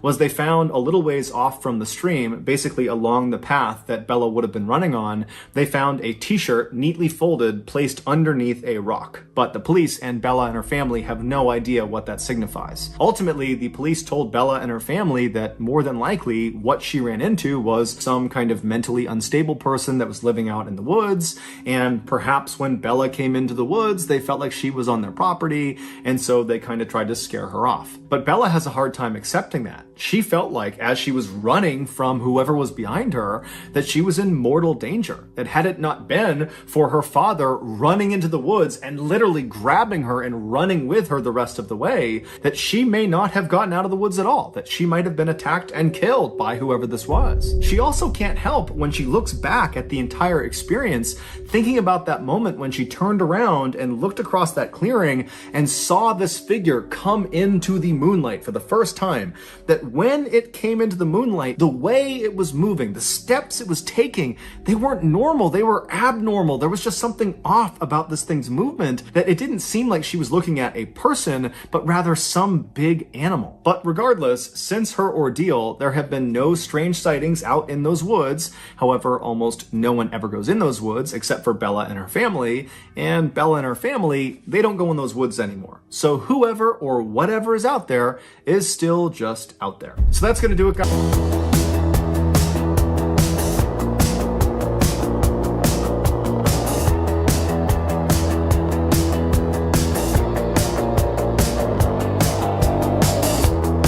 There's a static glow beneath my veins, an ocean folded into glass.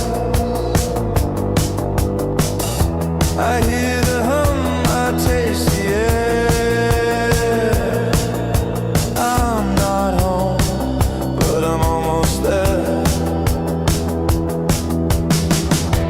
skyline fractures into liquid shapes. Silver Talking about things we don't have yet. You drew hearts on my old Converse shoes. Said one day we'll make it out of here too. Every little moment felt so loud, like we own the sky above this town.